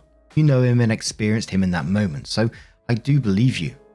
But as a parent and as a daughter with a dad like that, I can't help but be angry for you. I spent most of my life doing what I thought would earn his admiration, or at the very least his attention. Nothing worked and it sucked because none of it fit my interests. I don't want that for anyone else. You are absolutely right that he should have owned up to his mistake instead of compounding it. He deserves so much better than his words and actions, and I hope he can be better from now on and that your relationship with him gets better in time. And the final comment says, hey, I know you might not feel true yet, but you did some brave, important things in that conversation. You told the truth and you stood up for yourself. Your dad lied and deflected and stormed off for reasons that have nothing to do with you and everything to do with his emotional immaturity. That's a tough thing to learn, because as kids it feels safer to believe that we're the problem, because then we can fix it. But this isn't on you. Try to be kind to yourself and maybe spend some time with your mum or sister or friends who make you feel good. Opie says thank you for saying this. I really needed to hear some of that. And some of the comments talking about the immaturity of him stomping off there. And it always brings me back to that book now. It's a really great book if you haven't read it before, from Lindsay C. Gibson, Adult Children of Emotionally Immature Parents. I'm not saying it's directly linked to this particular situation, but always pops into my head, and I always like to, give it a plug when I can, because it's a great book. And OP, if you ever do get to hear this, you did absolutely nothing wrong in this situation. Remember that you didn't cause this. All you did is tell the truth. And you have to think what the alternative was here, that you sit on this information and let it fester. That's not healthy at all. So getting this information out there and confronting it is a great way. Maybe family therapy, like one of the commenters said. But can I just say, the sister in this scenario, what a legend. Definitely need someone like her in your corner, don't you? But now I'm going to turn this one to you guys. What do you guys make of this situation? Let me know your thoughts down in the comments below, and let's move on to another story. Now our next story is from Kind Plane 7403 from the Am I the Arsehole subreddit. No update as yet, but it says, am I the arsehole for doing a half-assed job taking family pictures at a wedding after being told to shut up and stop being a smartass? I was taking pictures at a family wedding as a favor. I was being paid about half of what I normally charge, and I was fine with it. The bride is my favorite cousin, and her husband is amazing. During the formals, the wedding party was great, and I got lots of great shots. When it came time to take pictures of different family groups with the couple, people were arseholes. They wouldn't stop talking or looking away from the camera. I tried politely reminding everyone that the camera was the big black thing on the tripod, and that it took still images, not video. I was repeatedly told to shut up and stop being a smartass, and that they knew what a camera was. I asked my wife to record video of the responses for me. My cousin was delighted with the pictures from the ceremony, the formals and the reception. She laughed her ass off at the family pictures. In about half of them, people are looking off in all directions instead of at the camera. In most of those, there are also people with their mouths open. She thought they were hilarious, and her husband agreed. I started getting shit on social media from my family about the terrible pictures. I replied that I had tried to explain to them that the camera was the big black thing on the tripod, and it only took still pictures. They said I should have waited for them to be ready. So I started posting the short video clips of people being jackasses towards me. My mum said I went too far and that they won't ask me to take pictures for them again. I did a fake cry and said boo-hoo, and she called me a smart aleck. Please let me state that I do not think I'm the arsehole in this situation, but many people do. They're upset because they don't often dress up and get together, and they didn't get good pictures. In the comments, Bulbasaur Ranch says not the arsehole. The photos are an accurate reflection of their behavior on the day. The only people that opinions matter about the photos is the bride and groom that hired you. They like it, then no issues. They've embarrassed themselves and don't like that their online tantrum turned around on them. It's easier to be right until the evidence comes forward. Engineer Huge says not the arsehole. Sounds like they're your family members and they were ignoring you and being rude. Maybe they thought they were being funny. Maybe they don't take you seriously as a professional. Whatever. That's their problem. You tried to keep them on task. If they wanted nice professional photos of themselves, they could have paid attention when photos were being taken. What did they think was going on? Another commenter quotes a bit about their cousin laughing her ass off and says, this is all that matters, not the arsehole. The others are experiencing textbook, fuck around and find out. That's their problem. And you posting proof of their misbehavior is just more of that. You aren't the arsehole for defending yourself at all, particularly when the couple doesn't mind either. But now I'm going to turn this one to you guys. What do you guys make of this situation? Let me know your thoughts down in the comments below. Now our next story comes from a throwaway account and says, I, female 25, went no contact with my family. Male 54, female 50, and male 20 when I was 18. Now they're reaching out. What should I do? For whatever reason, my parents didn't want me. Once they had my brother, who we'll call Adam, I was pretty much ignored. They didn't abuse me, but I was pretty neglected. Everything was about Adam and how smart he was, or how athletic he was, or how he was just the best thing since sliced bread.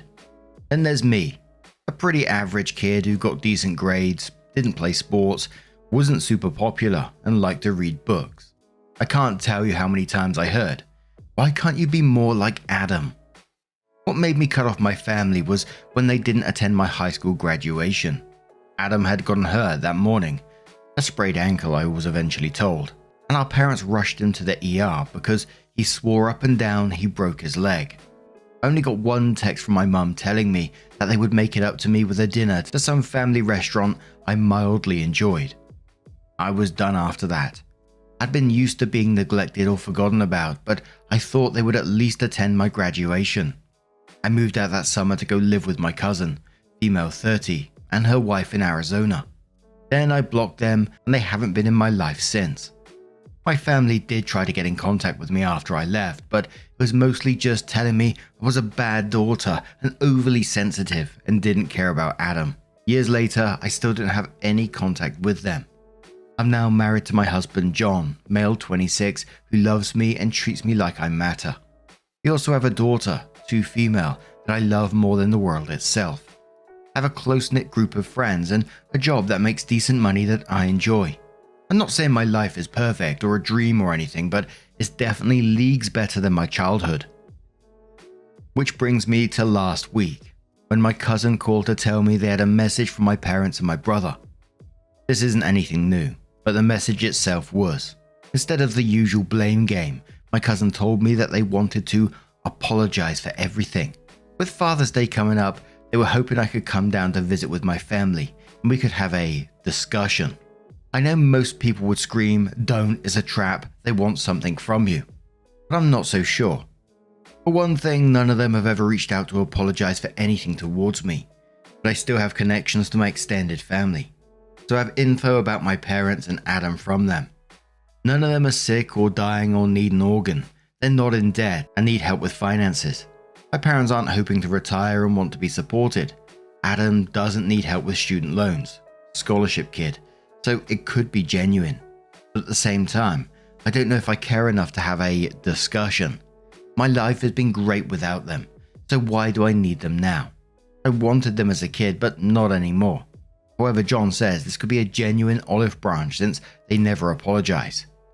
He might be right. Even if I don't agree to have contact, I might finally get some closure or at least some answers as to why they didn't want me, or why Adam was so much better than me. Should I hear them out or just tell my cousin to tell them to go step on Legos? I'll take any advice at this point. These ones are always, I find anyway, incredibly hard to comment on because, it all depends on your individual feelings. Like you said, you could go and it might give you some closure. If you think that's what it's going to do, then fair play to you, You don't have to forgive them. You can hear them out. You can ask them questions about what the fuck happened in your past, why they treated you like that. Or at the same time, you can ask yourself the question about what have they brought to your life? They brought nothing, and I'm suspecting that they want in your life now because you have a child. That's what popped into my mind initially, that they want to be involved in the grandchild's life. My mind, and because, I've read God knows how many of these Reddit stories now, is that they're doing it for some shitty reason. You've covered a lot of the usual bases about the organs and stuff like that, but I suspect it's going to be something crappy. Now, if I was in your position, and I'm not saying OP should do this at all, as I said, they should make their choice, make their own choices. I'm always super curious in my mind about, I'd want to ask the questions. I like the closure. I don't think it would change my view of them. I would like to hear what they had to say, just because. But Trash Cat Attack says, from someone who is also no contact with immediate family members, I suggest you weigh the cost and benefit. What will it cost you? Emotionally, financially, physically, and is it worth the risk? Walk through possible outcomes, best case and worst case scenarios. For me, if they wanted to apologize and talk, I wouldn't be willing to take the time and money to fly to them and do it on their terms. They could have sent a letter, right? The answer is yes. Due to the gaslighting and psychological manipulation my family has put me through, I'd want it all in writing. I'd hear them out, but want to see it before I even gave it a chance. Opie says they don't actually have my address, so they couldn't send a letter directly to me, but they could send it to my cousin and she could always give it to me. Square Half says, I would not contact them. I highly doubt they're remorseful. It's likely that they want something. You have your family now, husband and child. Why allow your parents to say anything? Opie says, if they did want something, I feel like my cousin would have told me or warned me that something was going on then. Yet there aren't any signs that they need anything, other than have a discussion with me apparently. DT says they want access to your daughter. I would be cautious. OP says I thought that too, but my husband said that if they just wanted access to our daughter, they would have tried to reach me when she was born, unless my brother is suddenly sterile. It's not like they won't have any more grandkids. Scuppersplug says, girl, you just got past the most miserable babysitting years / the years where you are most exhausted and likely to need a break. It makes total sense for self-absorbed grandparents to only reach out now that she's a precious 2-year-old. In their minds, now they can be fun grandparents instead of helpful ones. OP says, reading this reminded me of what my mother used to say to me all the time. You were a difficult baby, always crying and whining and needy. Your brother was so easy and such an angel. OP then continues, now I'm thinking you might be onto something, like maybe they didn't want to see my baby in her infancy because they thought she'd be just like me. And God forbid they deal with that again. / sarcasm. So OP came back into the post some days later and says, hey guys, a lot of you gave solid advice on my first post. I really appreciate it. I did ask my friends for their own advice too, but they had more bust their kneecap school of thought. Funny, but not so helpful at the time. Anyway, even though a lot of you warned me, I was just too curious to not talk to my family. Still, I told my cousin to tell them that I was not meeting them for Father's Day. I'd always intended to reject the idea. I wanted to celebrate John and my father-in-law for being awesome, and that I wanted to do a Zoom meeting instead. I was expecting them to pitch a fit, but they agreed. Yesterday we met on Zoom. I made sure to have a meeting at my cousin's house because my cousin is my space and I don't like intruders, whether in person or virtual. John was hiding in the room out of sight and my daughter was with my cousin's wife. Long story short, my mother is a revolving door and both my parents are idiots. To make it a longer story, my mother had an affair with my uncle Rick, male 60, my dad's older brother, and got caught after she found out she was pregnant. My dad forgave her and agreed to raise me as his as long as they never did a paternity test. Apparently it was easier to act as my father if he didn't have confirmation that I was his brother's child. Spoiler alert, I'm not Rick's kid. Unfortunately for me, I've always been my dad's bio daughter. Rick apparently can't have kids and my dad only found out on Mother's Day when Rick's wife made a joke about it. So my parents just resented me all this time because they were convinced I was Rick's child, despite not having proof. It didn't help that I was just so mediocre compared to Adam, like how Rick is compared to my dad. What I mean by that is, my dad has a fancy desk job in a titled position and Rick is just your average truck driver, so clearly that must have meant I couldn't be my father's child. / sarcasm. They begged for forgiveness. My mum tried to blame my dad for not taking the test. My dad tried to blame it on my mum for being a truck stop for Rick. But they both wanted me to forgive them because they were sick with regret of how they treated me over a misunderstanding. They swore up and down, even if they were always there for me. They still loved me and were still my parents, and we can be a real family now that the misunderstanding was finally cleared up. Even Adam was pushing hard for it. People asked about our relationship in my last post, but there's not really much to say. He was like a roommate. I was never bullied by him and he didn't really interact with me, though he definitely reveled in our parents' favoritism. Still, they were all very sorry, but I had to understand why my parents acted like they did. Not everyone wants to make it up to me and be a part of my life again and be the best grandparents and uncle they can be to my daughter. I obviously told them no. Anyone with eyes could see they just wanted forgiveness to make themselves feel better. I told them that my life was better without them and I didn't need them anymore. They got mad at that and called me heartless and cruel and a bad daughter for being so unforgiving and for not being more understanding towards them, because it was just a mistake that had a shitty childhood and had to play second fiddle to Adam. I just told them to forget I existed and ended the call. Then I burst into tears and my husband had to comfort me. Their insults didn't hurt me, even after all this time of no contact. I'm used to that. But all that time feeling like shit and suicidal and wondering what I did to deserve my mistreatment was just a waste. All because my parents were massive douche canoes with chicken nuggets for brains. I'm glad I didn't waste money to go see them. I'm also glad I heard them out for my own closure. They're trying to aggressively reach out and contact me, even getting other relatives to do so. I've already got a bunch of emails and texts this morning ranging from pleas to just hear them, and insults about being cruel and heartless. I've been ignoring them because I've washed my hands of my family and will continue to remain in no contact. So yeah, thank you for all your advice. It meant a lot. My word, I am so pissed off for you, OP, that after all this, they got mad at you and called you heartless and cruel and a bad daughter again after what they fucking put you through. Are you kidding me? You're not wrong about them having chicken nuggets for brains. And look, I'm not saying you should reply to any of these other relatives, but what have they been told in this situation? If they know the full story here and they're still backing them up, they're just as bad as them. And petty me this is, would want to like just have like a scripted response to all these people outing exactly what happened to you and what went on. The mum, the uncle, Rick, the dad thinking that you weren't his, and then them treating you like shit to the point of suicidal thoughts. What you had to go through, then cut these assholes off and enjoy your life. Like you said at the beginning, if they offered you nothing, they bring nothing to your life. You have a good life, a good support system around you. Go and enjoy that and forget about these people. There was a couple of top comments on this one. So Prior Benefit said, I'm sorry you had to go through this. What a cluster.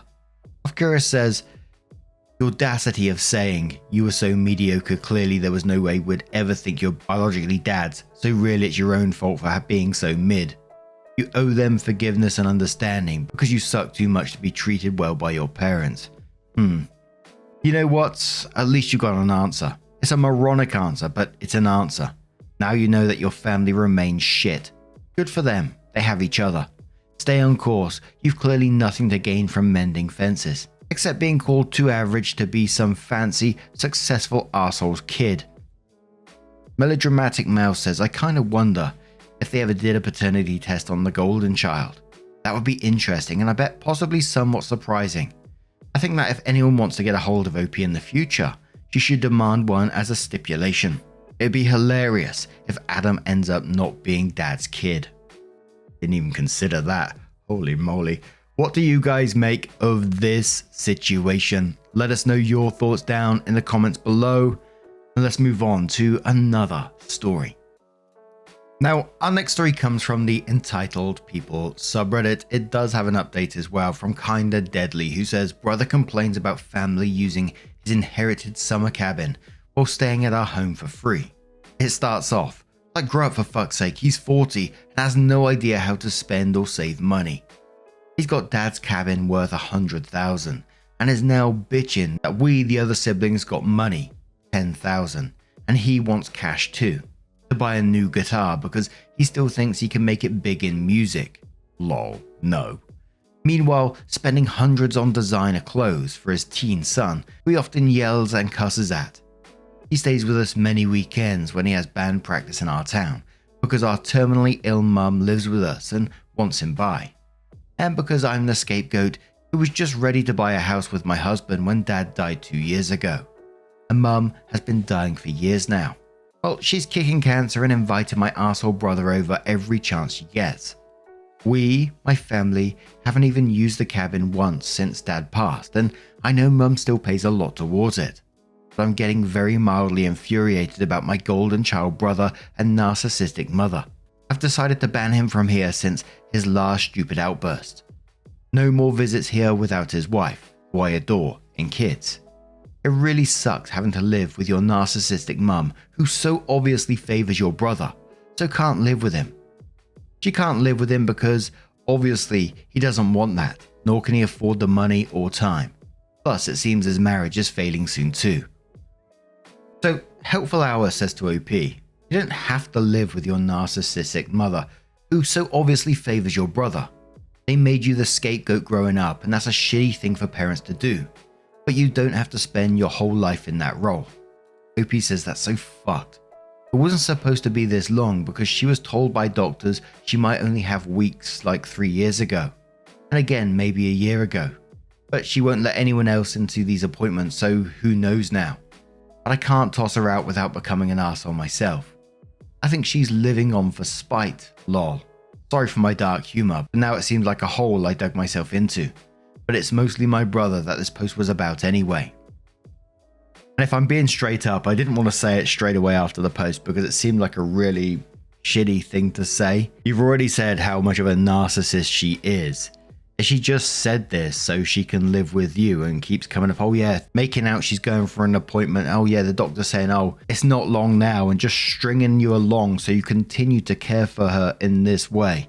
Nurse Penguin said pretty much the same to OP. They said, yeah, pretty sure she lied about her impending death to convince you to buy the house so she has somewhere to live without having to pay for it. Time to put your foot down and tell her guests are at your discretion as the homeowner, and he is no longer welcome unless he pays for the privilege and respects you and your rules. This just got me thinking about the whole cancer side of things, and like if she's told that basically she's terminal, I would imagine, and I know it depends on the type of cancer and stuff like that, but she'd have a lot of medication. I remember my dad, pretty much as soon as he was told he was terminally ill, the amount of medication he had, holy shit. But again, he had mesothelioma and, you know, we're in the UK, so I don't know. But Hiking says, sounds like you could use a vacation. Idea, offer your brother $10,000 to buy the cabin outright. Go up there and relax for a week or two, then sell the cabin for $100K. Step 4, profit. OP says, lol, that's an absurd idea. My brother is insane and thinks he should somehow be able to profit from his inheritance, even though Dad's dying wish was that the whole family could still use it together. Lol, maybe he should have focused more on being a better dad, not cheating every chance he got. No Gene says, definitely tell your mum that if she invites him again, she'll be leaving with him. OP says, we've told her that he needs to ask us. It's funny sad to me though that my brother is too scared to ask, text me. Instead always asking my husband, because he knows I don't mince my words, I guess. My husband is more diplomatic. But maybe it's just because my brother is such a misogynistic narcissist that he'd rather talk to my husband than me, his sister. I even told my mum earlier last week that he's welcome to come if his wife and children come too. Which was fine until the last minute. My stupid brother informed mum only he was coming with his teenager, because he doesn't have to look after him. He fucked off for most of the time to go play guitar anyway. So OP updates their post and says, my mother, who lives with me and my family and is going through cancer, supposedly dying, and I already talked about my idiot brother's 40 male and her plan to get him in my house for one night so he can get free babysitting from her and a place to sleep after his guitar gig this weekend. I told her no, I didn't think so, like 3 weeks ago. Then my idiot brother texts my husband today asking to come, because his wife is going to a music festival and he has this hobby gig, so he tried to invite himself over again. My husband responded no. Not possible because of our reasons like him traveling and wanting to be alone after. Had my brother asked me, which he never does because he's scared of my snarky responses, I would have asked stuff like, when's the last time we're invited to your place or your summer house? Did we invite you guys over? No. It's always been you inviting yourself. Well, no more. And how fucking dare you think you're entitled to come anytime you please, or complaining that people, family, are using your cabin like Dad wanted, or staying at our place so often. You guys, he had all of our family over at his cabin and didn't even invite us for one day. Not that we would have gone, because fuck him, but the audacity and self-delusion. Not only from him, but our mum too. I think my idiot brother reported back to our mum about our refusal, but she huffed and puffed and then locked herself in her room. Lol. All day before she was being so nice, but I saw right through that BS and knew the ask was coming. I'm actually surprised my idiot brother asked today. Usually he waits until last minute. He's banned. We just haven't said that outright to them because there's a lot going on. And I do like his wife, but I wonder how long it's going to take my idiot brother and mother to realize.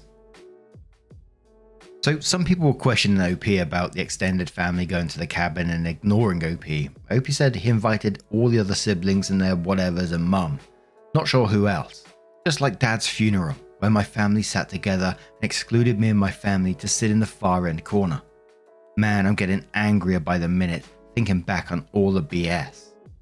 And then someone says, so why are you letting your mother have access to you like that? OP says, this past year I've started therapy. and I've come to realize that I'm the scapegoat. I've been bullied and ostracized and ridiculed by my family all my life. When I tried and very nearly succeeded in ending my life, none of them gave a damn. My therapist has helped me build boundaries, and it's a shock to my mum and idiot brother. I've built the coffin now. I'm hammering the last nails in. Another commenter says to OP, if your family doesn't want to be a part of yours, then you make your own family. OP says, and I even say that myself. We're planning to move far away in a couple of years, and I fully expect to gain no contact with all my family then. Why not start already? Fuck them. They never give a shit about me. My SO and I are just trying to figure out the best way to navigate this. It's clear my mum cannot and will not understand how bad the situation is for me and my husband's mental health. And like I've said in other comments, we're dealing with a lot of other stuff too. I'm pretty sure I'm pregnant. And there was a lot of other comments, and I agree with these comments as well. I think it's time for mum to go to the cabin with a golden child so you can live your life, especially you're going to need the room soon. But I'm super glad to hear that you're seeking therapy and you're getting therapy as well, and you're starting to get the realizations about how you was treated in the past growing up. You know, it's not always easy to see when we come into these stories and we see comments like grow a spine or whatever. It's never that easy. It's easy for us when we're reading like a small part of someone's life, but when you've lived it, it's all been normalized for you. It's a lot more difficult to continue to set them boundaries.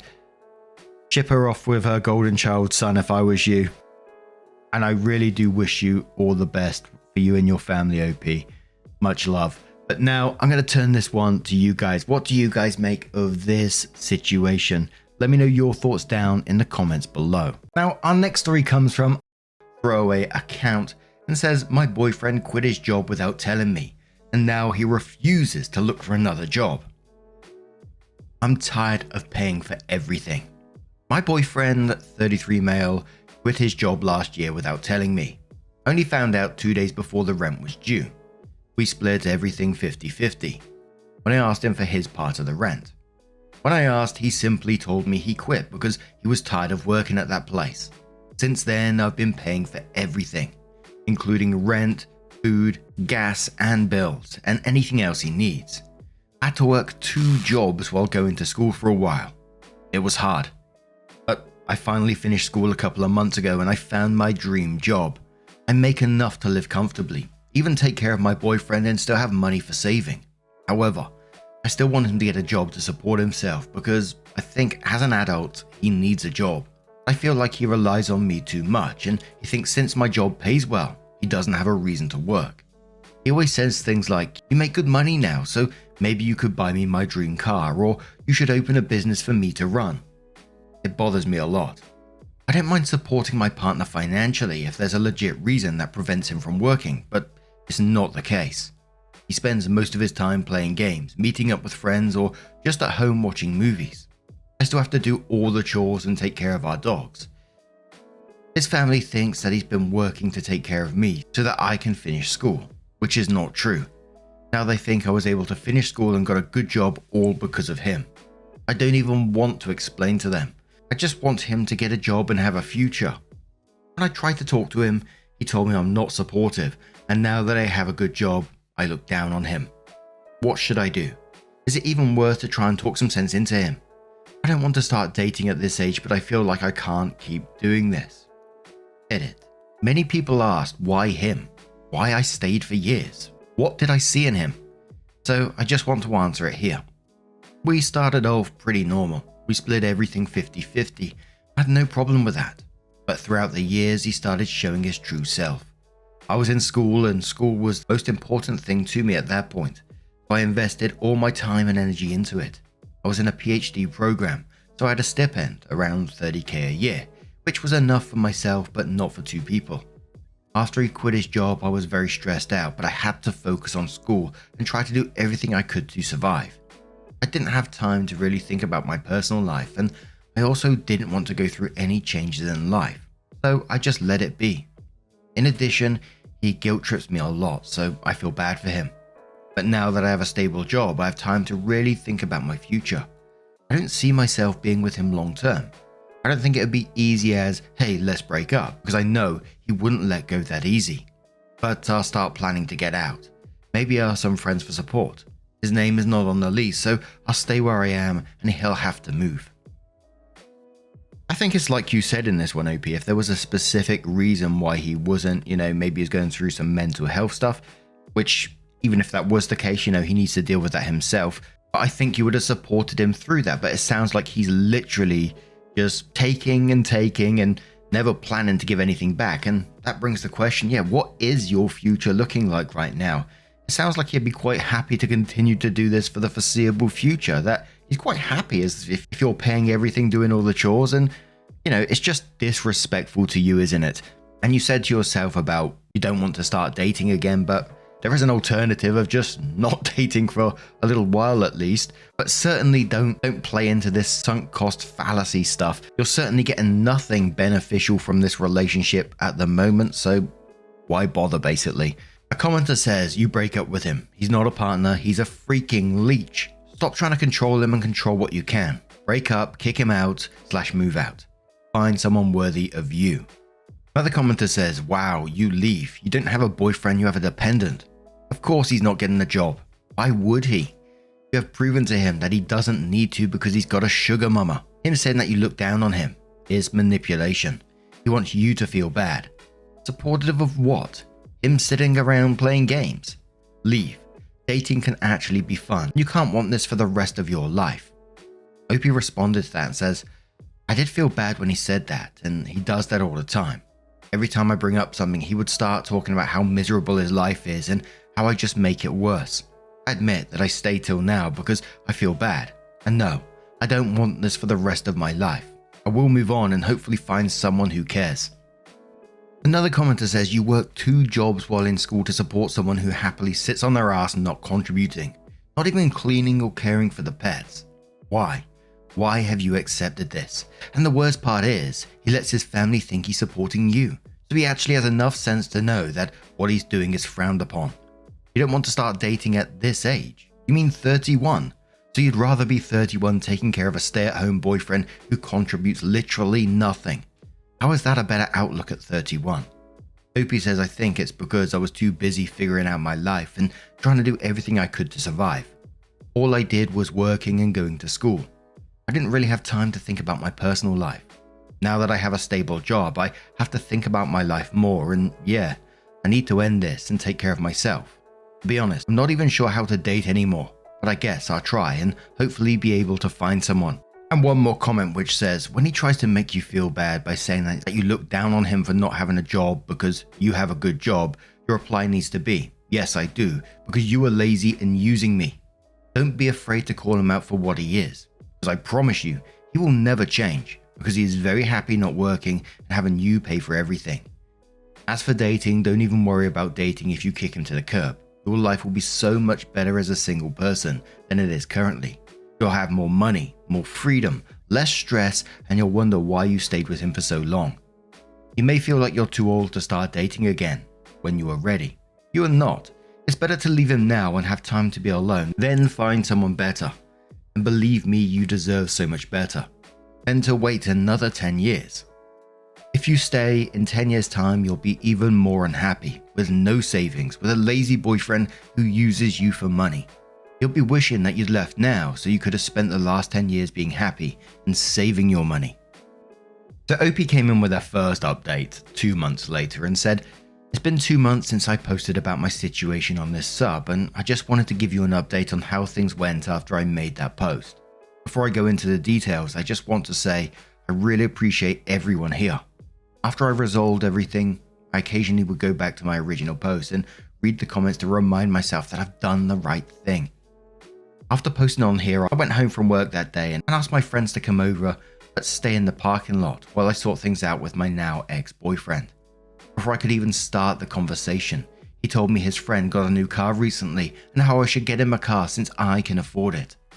I got really upset and told him he could have got himself a car if he was working. I told him how stressful it has been for me with him not working and fully relying on me. He started the "my life is already miserable and you're not being supportive" talk. I was sick of it. So I said I wanted to end things here and he needs to move out ASAP. As expected, he got upset and threw a tantrum.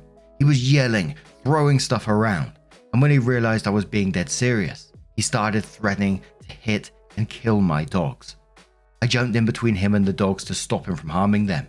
Then he pushed me and grabbed me by my neck. I was able to get him off me, put the dogs into a room and call my friends to tell them come in and call the police. He was trying to hit me, but my friends got there in time. I think he got scared when he saw my friend showed up, so he backed down, but still verbally telling them to get out of the way or it'd hit them too. The police came, they took him away and told me he wouldn't be able to come into the apartment anymore. He had to move but would need to be escorted by the police if he wants to grab his stuff later. It was a horrible experience, but it showed me that I've done the right thing. I thought that was the end of everything, but his auntie called me when she found out and tried to gaslight me into saying that he didn't do anything wrong and I was just upset, so I called the police. I told myself I no longer have to deal with this bullshit. I told her to leave me alone and hung up. His family would continue to harass me but stopped when I threatened to report to the police. I continued to pay the rent and bills like I've always been doing. The only thing that's changed is I'm now so much happier. I'm the happiest I've been in years. I just got a promotion last week. I've been spending time enjoying life with the extra money I have since I'm no longer having to pay for his expenses. As for my ex, he moved in with his aunt. I got a protection order, so we are not in contact at all. Commenter says after that one, wonderful update and congrats to you. You're strong and capable and now you can live in peace. Opie says thank you. It feels great to wake up in the morning and not have to worry about what kind of crap he's going to give me today. And oh my god, that extra savings that I have since I'm no longer financially responsible for a full-grown adult.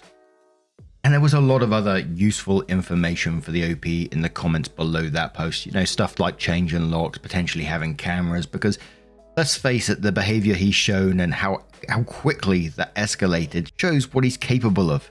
Grabbed you by your neck, threatening to kill your dogs. That is unhinged behavior. I always find it weird when family members phone up to harass the OPs in these stories. I mean, I shouldn't be surprised if, the boyfriend's doing this. Usually the apple doesn't fall far from the tree. But I wonder what he was telling his family. Obviously, they already believe him that he was supporting her when she was in school, etc., etc., which totally didn't happen. So I wonder what other bullshit he's been telling them in the background.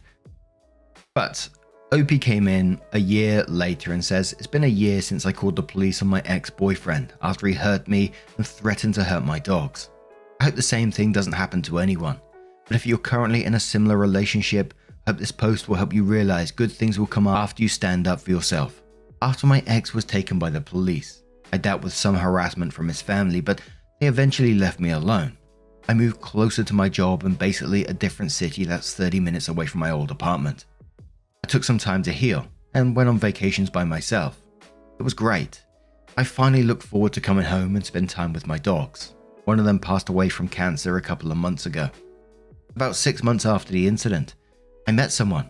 He's a great person for the first time in a long time. Someone who treats me with love and respect. I'm very happy at the moment. I've learned to set boundaries and expectations early on to avoid being in the same situation again. Now to my ex's case. Yesterday I got a call from the prosecutor's office.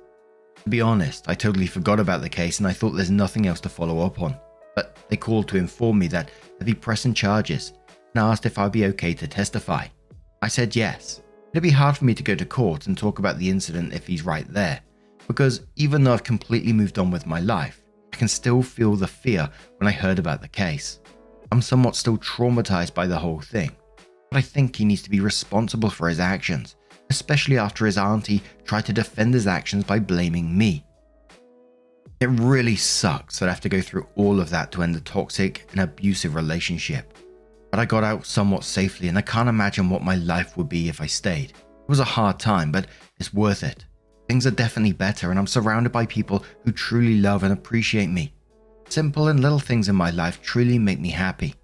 Like how my boyfriend got me bubble tea and prepared dinner for me when I had a hard day at work last week. I can't believe just more than a year ago, I thought a day without an argument was already a good day. So there was a couple of comments with Opie replying to him. The first one said, good for you for leaving that toxic situation. The exact thing happened to me last year as well.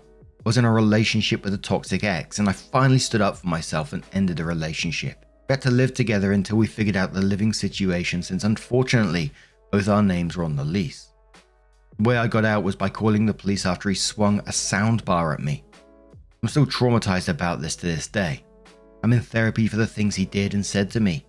He pled guilty, which I'm so glad that this nightmarish chapter can finally be over.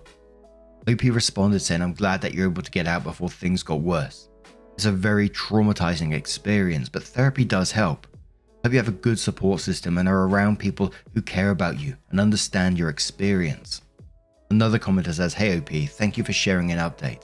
I'm so glad that things have improved for you and that you're happy and surrounded by people who love and care about you. I can only imagine how scary it will be to testify against your ex, but you were so brave and strong for doing that. If you feel like you need it, get a counselor to help you navigate and process the emotions you are feeling, and so you can realize the effects of re-traumatization. I wish you all the best and good luck in the trial." OP says, "I was told that victim advocates will reach out and walk me through the process, as well as helping me prepare for a trial. I know it'll be very hard and triggering, but it'll be even harder for me to live with the fact that he gets away with what he did, and I'm the one who lets it happen." At first, I just want to say I'm sorry about the loss of your dog, of course. And I can't imagine what it's going to be like for OP to have to go back into court to face her abuser in the way that she's going to. I think she's incredible for doing so, don't get me wrong. I'm just incredibly happy for her that her life has turned around in the way it has. She's finally met someone again rather than settling for what her life could have been. You know, we see it time and time again in these stories. It is obvious what OP should have done in that first post, and it's very easy for us and commenters to say, you know, you need to get yourself out of that situation, because why? Because why would you put up with that? You know, it's so easy for us to say that kind of stuff. But as always, when you're living it, when it's normalized, I always picture it, like I've said in past stories, as like just being surrounded by a grey fog, and you know, you've got nowhere to go, so you just have to live in that moment, and days pass, weeks pass, months pass, and you just can't see a path out of there. But when you finally get that support and that encouragement, that little bit of light in the fog, it starts to clear. And when the fog's completely lifted, you're like, fuck me, why did I put up with that all this time? So I'm super happy for OP, and I hope they continue to thrive and gets the support they need for that trial going forward. But what do you guys make of this situation? What would you say to OP? Let us know your thoughts down in the comments below, and let's move on to another story. Now, our next story comes from our very own subreddit, r/Mark Narrations. Got your own neighbor drama, you know where I am. This one's from Harriato, and I have to give you a warning on this one. Just from the title, when I saw the first line, I got a feeling it's going to be poo related. So if you're eating or whatever right now, you might want to skip this one. You've been warned, okay? It's titled The Mystery of the Phantom Flusher. Hey Mark and Waffle Gang, this is an ongoing saga afflicting our household, and it's a real stinker. Literally. Main characters are me, 36 female, my husband, 38 male, our baby, 0 male, nice neighbor 1 and 2, and the Phantom Flusher. Age and identity currently unknown. Dun, dun, dun. We moved into our house in our nice quiet village cul-de-sac around 2 years ago, and don't really know all our neighbors yet. We know the people either side quite well, but beyond that, we just wave and say hello. Everyone seemed nice. A week or so ago, the water company came out and unclogged a drain. Not our drain, one of the main ones. This will be important later. And a few days ago, they came back to do it again. I spoke to one of the men doing the unclogging, and he said there had been a blockage. Probably people flushing things that they shouldn't. He said the water company would be sending around a letter reminding us not to flush nappies, incontinence pads, tampons, small children, kitchen sinks, the full works of William Shakespeare, etc. Sure enough, this arrived. Now, we put all the little man's nappies and wipes into our ludicrously overpriced, ridiculously over-engineered, super-duper nappy bin and spend a sum approximately to the gross domestic product of Lithuania on refills for this monstrosity. Yes, I was pregnant and hormonal and fell for the marketing hype. So we just shrugged our shoulders and carried on with our lives. The Phantom Flusher struck. A letter arrives in very shouty all caps with lots of underline, essentially ranting about how the author knows that we blocked the drain and the water company and a lynch mob of neighbours will be coming after us to charge us for the blockage. It is simply signed, your neighbours. I'm pretty upset because there's a rather aggressive note, and the idea of the entire street wrongly believing that we are the phantom flushers is horrible. Who wants to be despised as the stench causer most foul? Not me. My husband goes to speak with our neighbours to politely explain that A, we don't flush nappies, B, a size 5 pull-up won't even fit down a soil pipe of the kind we have, let alone the main sewer. C, we're not scary people. If you ever wanted to knock and say, hey, are you disposing of your poopy nappies properly? We're happy to chat and take you on a guided tour of our changing table over a cup of tea. And a biscuit, I hope. Maybe not the biscuit after this. He speaks to all the neighbours bar 2 older couples, who are both on holiday. Everyone he speaks to seems shocked by the note and reiterates that the phantom flusher is unknown. One of them says the blockages have been terrible their end, which is extra bad because their frail, elderly mother is staying and can only use the downstairs toilet. Once he returns, we check the envelope of the letter and see, drum roll, it was posted from a different county. So now we know that one of the holidaying neighbours is the author. We take a different approach and contact the water company. You know, just in case they've mentioned nappies and sent shouty neighbour off on one. Water company are very interesting. They say, oh, people are quick to blame young families, but it's more often old folks flushing incontinence pads. A sneaking suspicion is born. For context, we are one of the only younger couples on the street. It's mostly older folk, including one of the neighbours who is currently on holiday. What if the author of the note is, knowingly or not, the real phantom flusher? Dun dun dun! To be continued. P.S. Yes, this is what passes for excitement in semi-rural England. Man, I love this kind of excitement. And I remember watching a documentary a few years back about fatbergs. And I got into it because there was one in central Oxford and they had to dig up a massive part of the road to get this thing out, to break this thing down. It was huge apparently, and blocking so much, and it was full of, fat, oil, pads, nappies as well. I don't know how anyone can get a nappy down. You must literally have to poke that thing down the pipe and hope that it goes. But if you can stomach it, watch a documentary on it. It's really nasty. It looks like an alien creature. But what are you going to do, OP? How are you going to get the information? Surely they're not going to just admit it, even if you showed them this letter from where they're holidaying from and you say it's from the same county you was just in. They're probably just going to go, nope, we need to come up with a different plan, OP. I'm not sure how we're going to... I'm involved, OP. So Waffle Gang, community, I'm turning this one to you guys. How can we solve this mystery of the phantom flusher? Let's get involved. Let me know down in the comments below. Now, our next story comes from... Before we do get into it, I wanted to give you a couple of warnings. It contains talk of drug abuse and death by overdose as well. So if you do want to skip the story, please feel free to do so. Totally understandable. And let's crack on with it. The story is titled, Am I the Arsehole Here? For telling my fiance to get over her dead ex-boyfriend. My fiance, female 33, and I, male 36, have been together for 3 years. She was with her previous boyfriend for around 3 years and they have 2 young kids together. He died from an overdose 2 weeks ago. He'd been struggling with addiction off and on since before they were together. I've known him since childhood but wasn't close. I can say he was a very friendly, outgoing, charismatic guy when he was clean. He was the type of guy where if he was around, you'd stand no chance with the girls because they were all interested in him. Eventually, she broke up with him due to his addiction issues, but ensured that he still had a relationship with his kids. Recently, that's been supervised visitations at his parents' house after he lost his job, lost his license, and failed a court-mandated drug testing. I believe he made some genuine attempts to get clean.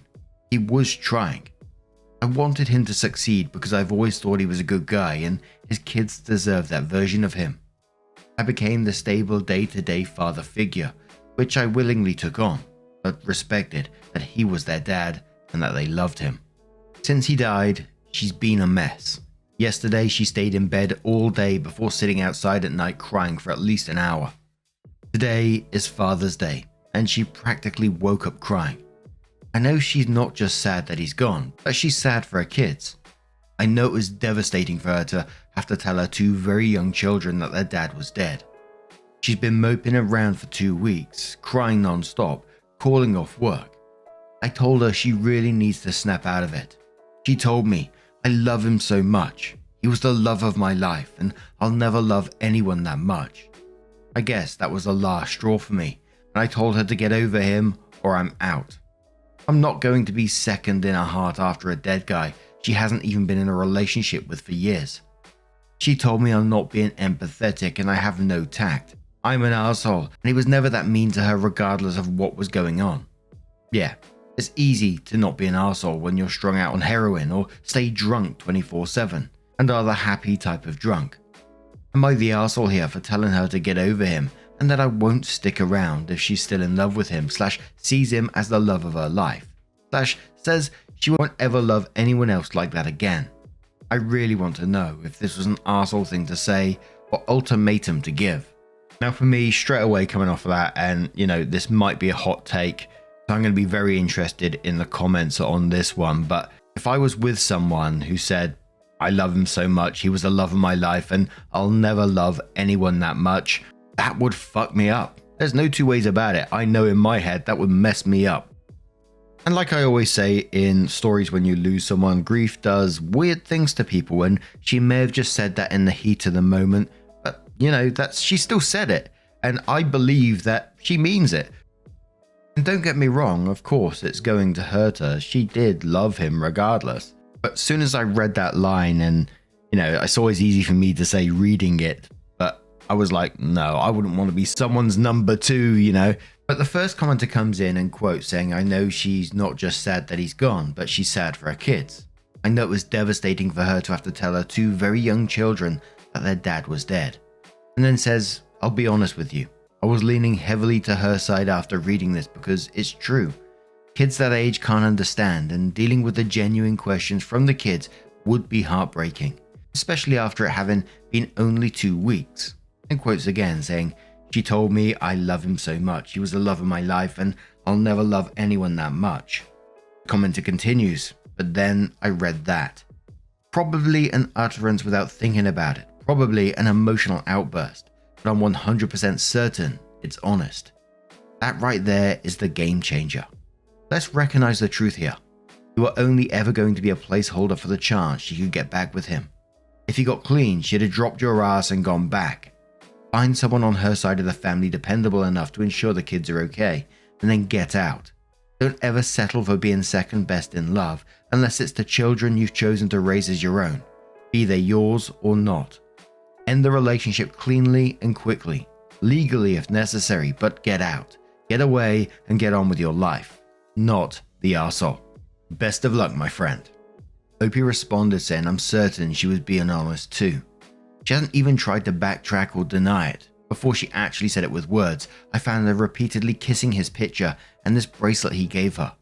I'm sorry, that's just too much for me. Laying in bed with his picture, kissing it over and over. Clear-headed quotes the section about I love him so much again, then says, you know where you stand now, if you didn't already. Not the arsehole, but unless you're prepared to be her eternal plan B, it's time to leave, yes? Staying knowing she settled for you must be heartbreaking. Apologize for your lack of empathy and tell her that despite this, the knowledge she settled for you is not something you can live with. Opie responded saying it's left me wondering if she was in love with him this whole time and only with me for the sake of stability for her and her kids. This is the first time she said any of this out loud to me. I was sure she loved him at one point. Her Facebook is still filled with post after post talking about how much she loves him, and she never posted anything like that about me. Totally childish to bring up Facebook posts, I know. I just wouldn't leave a bunch of posts extolling my love for an ex-girlfriend up there after I'd broken up with them and was in a new relationship. Not that I ever made near daily posts about my love for somebody like she did. Next commenter says, absolutely. When you take some time and start looking back at the relationship, I'm sure you will see signs of that you previously ignored. Opie responds saying, like all of the sexual things I found out she did with him, I found that out through somebody else. I didn't ask for that info. She never told me. I've never been one to be too concerned with body counts or a woman's sexual past. I think men who get hung up on those things are laughable. But hearing some of the things, that was definitely a shocker. Just a different person than I know, and sounds like a totally different type of sexual relationship. Looking at it through my current lens, it now makes sense if what she said about her feelings is true. We have sex, but looking at it from my current lens, there's not much passion, excitement, or adventure in that area. And she has never seemed receptive to my attempts to incorporate those things into our sex life. I figured that was just how she was. Vanilla. I respected that. Still always enjoyed it. Now I fear she's not really that way, but it's just a reflection of her feelings towards me. Or maybe I'm just coming from a place of major insecurity and jealousy after what she said, which I can acknowledge could be true. So Opie came in with an update and said, I'm shocked by the amount of responses my original post received. There are more comments and DMs than I could ever respond to.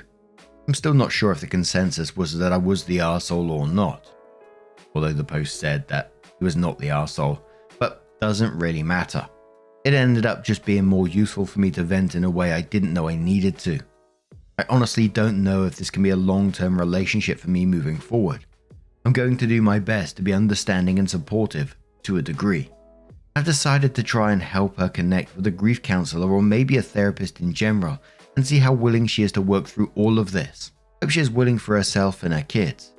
I also don't expect her to get over everything overnight, but she's going to have to work with me to try and function a little bit. If she continues to behave the way she does about his death without making any efforts to help herself deal with it, I won't sit around forever. I calmly asked her if she meant what she said about him being the love of her life and being in love with him, present tense. I need to know because that's only fair to me. If it's the truth, then we need to slow this thing down. I didn't say end it, just slow down. I can accept that she can't change how she feels, but I at least deserve for her to be honest with me. She said she loves me, but her love for him is different. She's never felt love so intensely. She was deliriously in love with him.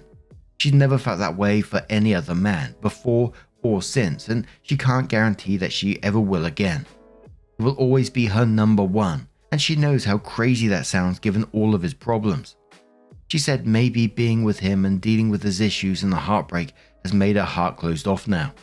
She doesn't think she will ever feel as happy as she felt at her peak happiness with him when everything was good. They were supposed to get married. The person she experienced the most intimate things in life with is dead. She asked if I was going to accuse her of cheating on me with him next. I told her I wasn't going to accuse her of that. I seriously never had any suspicions of that. She doesn't believe me. She says she can tell that's what I'm thinking. Then she said the honest truth was that one time she did walk with him and hold hands, and kissed him and told him she loved him. That was 2 years ago when she was out at a street fair with friends. He was there with his friends. They spent time together reminiscing about when they were together and happy. She claims that's as far as it went, and it was still very much understood in that moment that they couldn't be together. She claims to be happy with her life and with me, but she doesn't know if she can get over his death, and if I can't accept that, I should just leave. He will always be her special person, and she will always be his special person, and they were supposed to be together. She can't stop replaying what might have been his last moments in her head. She blames herself because she worries there might have been a correlation between our engagement just weeks prior. She ran to the front door and said he was standing in this exact spot perfectly alive 2 days before he died. To clarify, he was at our house briefly to drop their kids off after a scheduled visitation time. I was there. He stood in the doorway talking for a few minutes. Nothing else happened. She also believes there's some way for her to turn back time and prevent it, and can't accept that there's no way to go back in time. I chose to remain largely silent. Not out of cruelty, but I didn't want to say anything that I might regret. I spoke out of anger last time, and I couldn't quite find the right way to say anything nice or comforting. So I remained largely silent as she let all of this out. I told her I appreciated her honesty. I'm very hurt by what she said. It makes me feel like shit. It makes me hate this guy. Yeah, I feel jealous, I can admit it. However, I don't think it's an appropriate time to make any major decisions. As someone who cares for her, I just want to see her be well right now. In some of the memorial posts I read after his death, many people were reminding others to be kind to others experiencing struggles. I'm going to do my best to do that for her right now. Several comments in my previous post stated something along the lines of, grief can make people do crazy things. That doesn't mean I'm chalking what she said solely up to grief, but I believe there's some truth in the sentiment about grief. I know there are plenty of people who will think this makes me a chump or a cuck or whatever. I'm not going to try and change anyone's mind, and I probably won't be posting any further updates regarding what happens from here. This is somebody I love that I was planning to make a life with, so even if it doesn't end up happening, I'm going to do my best to help her as a fellow human being right now. I'm sure I'll screw up and say or do something that makes me out to be a jerk again. This is hard for me to continue to remain understanding, but I can't see myself just absconding from their lives overnight, and I'm not ready to throw in the towel yet. So there were some top comments with replies from OP. First commenter said she is not ready for a relationship. You need to cut your losses and move on. Otherwise, what you are experiencing currently will be your future 100% of the time. And then some people were saying that she's trickle-truthing OP and she may admit to more cheating if pressed. OP says, I didn't press it any further. I wasn't even going to ask her about cheating in the first place. I'm not sure if that's because I really never suspected anything or because if anything had happened I wasn't ready to hear about it right now. I don't think she told me to hurt me, but she seemed happy thinking about it as she said it. Another commenter says, dude, everyone is giving sympathy to her. Sounds like she has support. You have no one looking out for you, not even yourself. You are sacrificing yourself for her. Every time you talk to her about it, she doubles down. She is not going to see you differently with time. You will never measure up to her ex. She cheated on you, pined for some other guy the entirety of your relationship. She regrets getting engaged to you because now she thinks it's contributed to him ODing. She is going to resent you because you're here and he's not. Hope you take some time to distance yourself and get some clarity because this is never going to turn out the way you want it to. Alonzo Collector says, honestly, they aren't your kids, it isn't your problem. No matter how much you feel obliged. Don't feel pressured into being their father, especially after their real dad passing. If you had one of your own with her, it would be different. OP responded and said, the thing is, these facts won't matter to the kids or their feelings. It's not like I'm just their mum's boyfriend they might see a few times a week. We live together. I'm there every day with her helping with homework, going to the dance recitals, coaching the soccer team. I am very much family to them now and was planning to officially be their stepfather. These are the things they know and it'd be incredibly cruel to suddenly leave, especially in this moment. I'm an adult. My dad didn't just die suddenly. My mom isn't so stuck in her grief that she can barely function. I can stick things out in their best interest for now. And I agree with that top comment on that update that she's not ready for a relationship. And the difficult thing that I find is the kids involved here. You know, OP does have a relationship with these children and, you know, it's never going to get easier. It's always going to get more difficult the longer he hangs around and he's going to need to tear off that band-aid at some point. And I kind of felt like he's doing a lot of this for the kids that, you know, when he leaves, she might spiral and he doesn't want that for the children. And these kids will be grieving themselves and, you know, they just lost their father and then another father figure walk out of their life. Oh man, so messy. But in the end, I think that OP needs to talk to some people close to her to get her the support she needs. And I hate saying it because of the children involved in this. You know, I don't blame OP for separating from her at all. It's just the kids involved. You know, I know he's setting himself on fire to keep other people warm, but if he talks to other people to get to support her so the kids are safe as possible, and then getting himself out of that situation, because unless she gets professional help, I can't see her changing anytime soon. But now I'm going to turn this one to you guys. What do you guys make of that situation? Would you take yourself out of it immediately? Would you hang around potentially for the kids' sake? That's what I kind of feel like OP was doing a bit. Would you tackle it in a different way? Let us know your thoughts down in the comments below. And let's move on to another story. So our next story comes from the Am I the Arsehole subreddit from Icy Stable 9441 and says, am I the arsehole for walking away from my father-in-law's wife after she spoke negatively about my wife during my sister-in-law's wedding? My wife's younger sister got married 3 weeks ago. For the wedding, my wife filled the role that should have been filled by their mum, but she passed away when my wife was a teenager, and her siblings were younger again, and my wife stepped up as the family mum. It ruined her relationship with her dad in the process because she had to mother him as well and had to take care of the family. She wanted him to be a better dad than that, but he was not capable at the time. To this day, things are strained. My wife's siblings live with her for a period of time after she left as well. There is some conflict about this because after my wife turned 18 and moved out, her dad got remarried. There has always been a tension between my wife and father-in-law's wife over the role my wife plays, and the role father-in-law's wife wanted to play. My wife's younger siblings did not end up looking to father-in-law's wife as a maternal figure, and instead continued looking to my wife. This is something we all know bothers father-in-law's wife at least to some degree. This is why my sister-in-law's decision to have my wife fill the role on her wedding day brought forth some comments from father-in-law's wife. It was more about the tradition they do in their family, which may or may not be related to a cultural thing in their mum's family. But their family always had the bride spend the night before and right up until the wedding with her mum. They don't leave each other's sides and they help each other get ready together. My wife did this with her sister. Father-in-law's wife wanted to be a part of this. She was upset previously when my wife didn't invite her to do it for our wedding, but it was a bigger deal with sister-in-law because they lived together for 6 to 7 years. Father-in-law's wife found me during an in-between moment, and she told me my wife must be so happy she got to keep her out of yet another one of the weddings, and how smug my wife must have been that she wasn't thought of enough to be invited in alongside the two sisters, and was basically a +1 and nothing more. I told her I did not appreciate her talking about my wife in that way, and she started to make another comment, so I walked away from her without saying another word. She stewed on that for the rest of the wedding and days later brought it up to my in-laws and demanded an apology from me. My wife told her I did not owe her an apology for walking away in the way in which I did. Am I the arsehole? You dealt with that in a pretty calm way in my opinion, and probably the best way to not create any additional drama. Although with someone like that, they will always create drama, in which they did. Demanding an apology for you walking away while they was insulting your wife. What fucking planet are they from? But Royally Oaky says not the arsehole. Frankly, you were a lot kinder and classier than most people would have been. I would have given her a 2-word response. Wish her luck on that apology.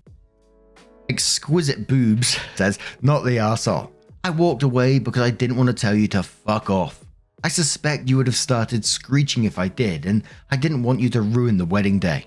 One more comment from Archetyping who says, not the arsehole. Your wife agrees with you, so you're good. Mother-in-law has an issue with being excluded, but this tradition was entirely up to the sister-in-law getting married. It was her decision to exclude your mother-in-law. If she has an issue with it, she should be discussing it with your sister-in-law, not you. It feels like she's just jealous of your wife and blaming her for why she doesn't feel included. I always get like the little scenarios in my head. Can you imagine that very end one where she was stewing on it for the rest of the wedding and days later brought it up to the in-laws and demanding an apology? Can you imagine that conversation if she was telling the truth and she stood there and didn't think, fuck me, I'm an idiot?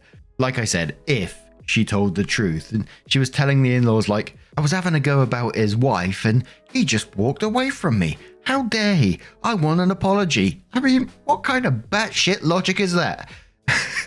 Anyway, what do you guys make of this situation? Let me know your thoughts down in the comments below. Now, just a huge thank you from the bottom of my heart for getting involved in today's stories. I still can't get the scenario out of my head. I hope you have a lovely day and hopefully I will see you in the next one. Take care and much love.